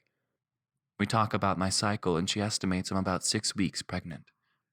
We make a plan for my next few visits and then she gets ready to give me a tour of the center. They've got a number of nature-themed birthing rooms with regular beds, rocking chairs, and whirlpool baths. Carol even shows me the nitrous oxide I can use if I feel like I need pain management. She takes my arm. Would you like to see the room where you were born? Would I? I'd love that, I tell her, and she walks me to the staircase. I'm stunned to see Tim standing there, staring at the wall. Mr. Stag? Carol says, her voice kind and calm. May we help you with anything? He points to a picture of a woman and a baby. She's radiant, glowing, smiling down at her precious child. This is my mother, he says. Laurel. Carol smiles and drapes an arm over his shoulder. It appears your family shares Miss Peterson's history with our practice, she says. Laurel Stag was one of our first patients here nearly 30 years ago. We were about to show Alice the desert room where she was born. Would you like to join us? She's beautiful, Tim, I say to him. Look how happy she was to be a mother. I reach for his hand, and I'm glad when he accepts mine and his. We walk around the birthing room, with its soft colors and peaceful decorations. Carol shows us how the dresser drawers contain medical equipment for various situations that are unlikely to come up. Most likely, your midwife will need little more than a pair of rubber gloves, if your birth goes anything like your mother's or your sister's. Carol smiles warmly and says we can take all the time we need to explore before we head out. She heads off to greet her next client and leaves me with Tim and all of our baggage. Want to sit? I ask him, gesturing toward the upholstered bench in one corner. I lean my head on his shoulder, still feeling the thrill and spark when our skin connects. I have feelings for him. I want to be with him. But I can't let him call all the shots like he's been trying to do. I messed up, Alice, he says. I know, is my reply. Want to tell me what you're thinking about? He takes a deep breath and tells me about Sunday pancakes with his grandmother. She's been adding cinnamon lately, ever since she talked with you about it, he says. And he talks about going running with his brothers, nearly keeping up with Ty even though he's a professional athlete, and Tim and Thatcher are just your average fitness fanatics. I like hearing about your family, Tim. I'd like to spend more time getting to know them. He nods. We sit together a while longer, and he asks, his voice apprehensive. Did I ruin everything, Alice? No, Tim. It's just all heavy, you know? I lean in to softly kiss his cheek, relishing the smell of him close by. Let's just take things slowly, okay? We have 8 months before anything needs to change. He wraps his arms around me, and I can feel him relax as I let him hold me.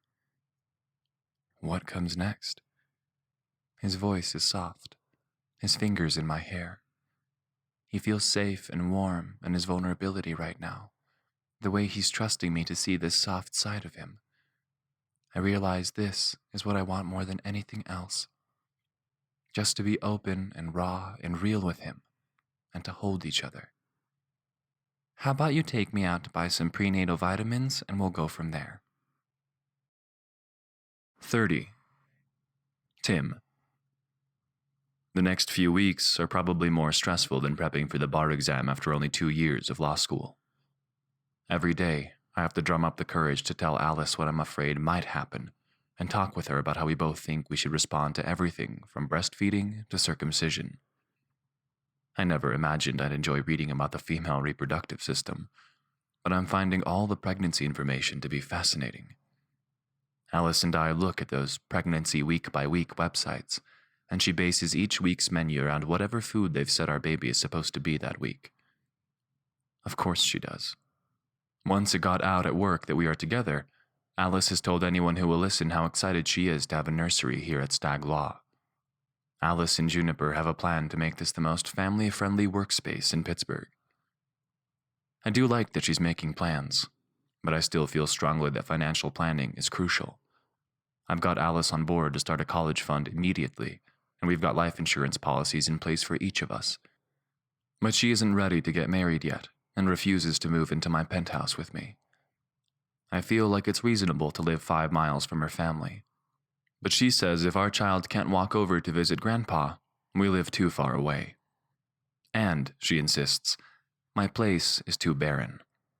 I've offered to paint and remodel, but she says we need to agree to disagree that the penthouse is an acceptable home. At least I got her to agree that we should all live together. I can't bear the thought of sleeping apart from her, and it kills me to do so now. She's so tired after work that I usually drive her to her family's house, and she goes right to bed. The pamphlets say this is normal for the first trimester, that she's working so hard growing a brain and organs for our child that she's exhausted. I don't have to hold myself back from kissing her when I see her, but I have to say, after a month, I'm wild with desire for her. I can see her body changing subtly, and she looks sexier than ever to me. I want to tell every single person I see that this woman is growing my child inside of her. And then, I want to ravage her.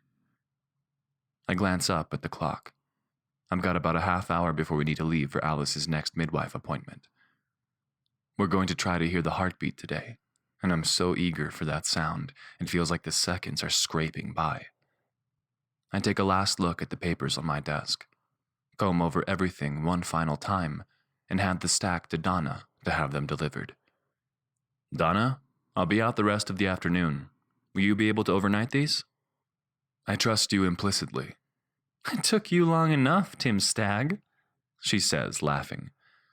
Truly, Donna, you're excellent at your job. I'm thankful to have you by my side. Donna blushes, and I rap the side of her desk with my knuckles as I walk down the hall.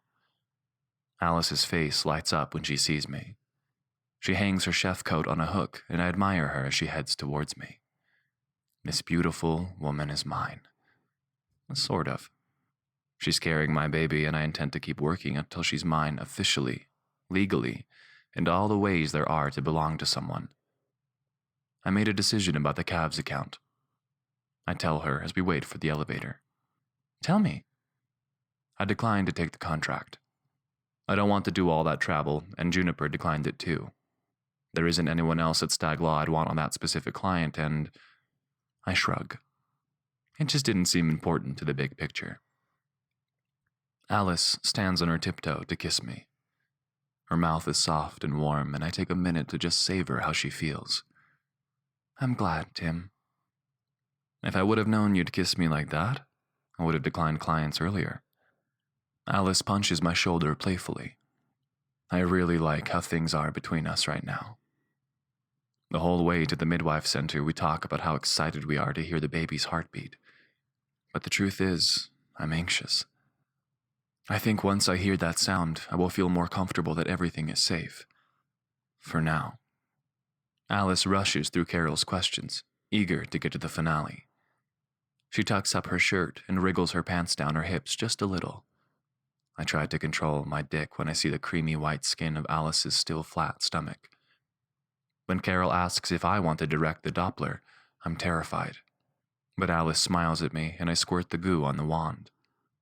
I aim where Carol suggests, right below Alice's navel. The room fills with a swirling static sound that pulses until... there it is. The steady, strong beat of my child's heart. The ticking music brings me to tears and I drop the wand, overwhelmed by this proof of life in Alice's body. Here is this tiny force, a piece of me and of Alice, outside of my control, yet depending on my protection. Everything sounds perfect, Alice, just perfect. Carol helps Alice wipe off and sit up. Baby's heartbeat is strong. She makes a note in Alice's chart and tells us to take our time leaving. I crawl up on the table with her and pull her into my arms. That was magical, I say, kissing each of her knuckles, splaying my hand across her stomach. She nods. She looks so satisfied, so happy. I want to tell her what I've been thinking about this week, but I'm worried she'll think I'm being too controlling. I really am trying hard, but I've been taking charge for so long.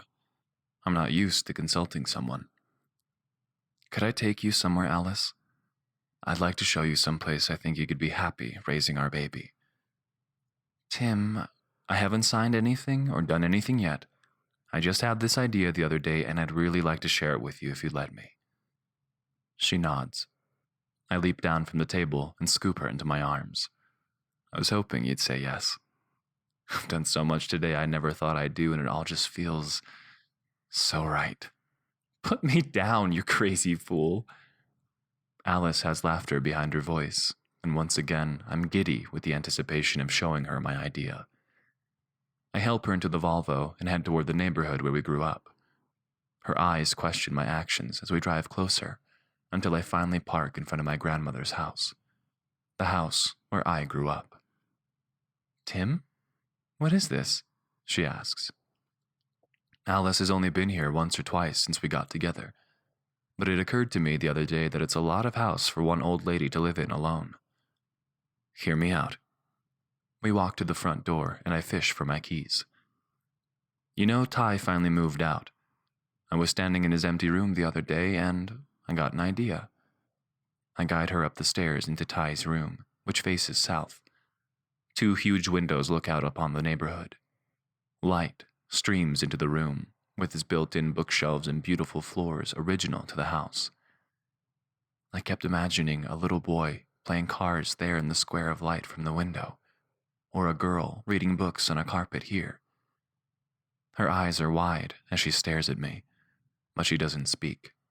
Not yet. I pull her down the hall into the next room. This was my room as a kid. My grandmother has been using it as a guest room, so there are twin beds and a dresser in here, but not much else. There's a room here for a king-sized bed, and there's just space for a crib here in the turret. I know you want the baby to sleep in our room for a while because of breastfeeding. I can't get a read on Alice's face. Now it's my turn to babble. I mentioned to my grandmother that you wanted to raise the baby close enough to your family that he could walk over for a hug. I walk to the window and beckon Alice to follow. We lean forward. The leaves are just starting to show signs of changing. Once the leaves fall, we have a clear view of the Peterson house, I tell her. But for now, you just have to squint a bit so you can see it. Your dad could be waving at us from the window for all I know. Tim. Her voice is a whisper. My heart races with anticipation. I want her to want this, to want me. This is perfect. And then Alice is kissing me the way I've wanted to be kissing her for weeks. Her tongue parts my lips, and I accept her gratefully, moaning as I taste her. She leans back against the window for support, and I press my weight into her small body, loving the curves and warmth against my chest. Is your grandmother home now? I can feel Alice's apprehension mixed with desire. I hope I'm not misreading her desire. I shake my head. She's out playing cards this evening. She'll be gone for hours. Alice is a woman transformed. She places 2 hands flat on my chest and shoves me across the room until I land on the small bed. I pull her down onto me and just enjoy making out with her, slowly and hungrily, until I feel like I might burst. Alice, I miss this so much, I tell her, shifting our bodies so I'm on top of her, nestled between her legs. I love that you want us to live here, Tim, she says. I love you. Her words cause my blood to race. I love you too, baby, I say, breathless with emotion. I've loved you for so long now. I just didn't know what to do with that before now. She smiles, and those violet eyes meet mine. Her hands reach for the tails of my shirt, pulling and fumbling.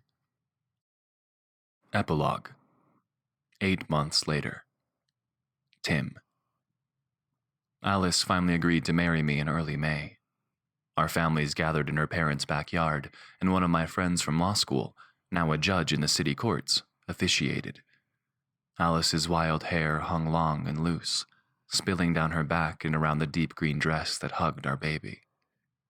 The round form of our son jutted from Alice's front, taut and centered so you'd never know she was pregnant from the back. As I pulled her in to kiss her after our vows, I felt him kick and admired his timing.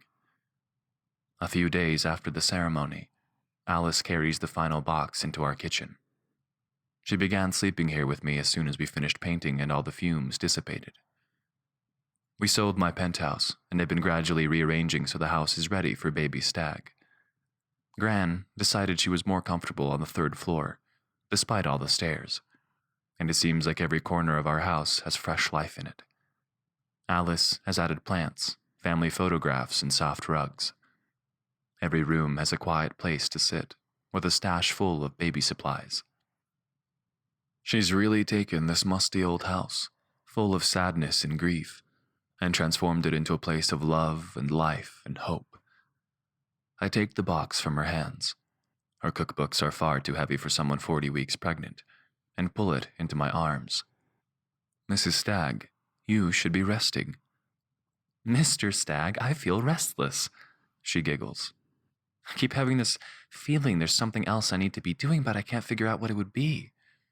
She shrugs and lets me massage her shoulders.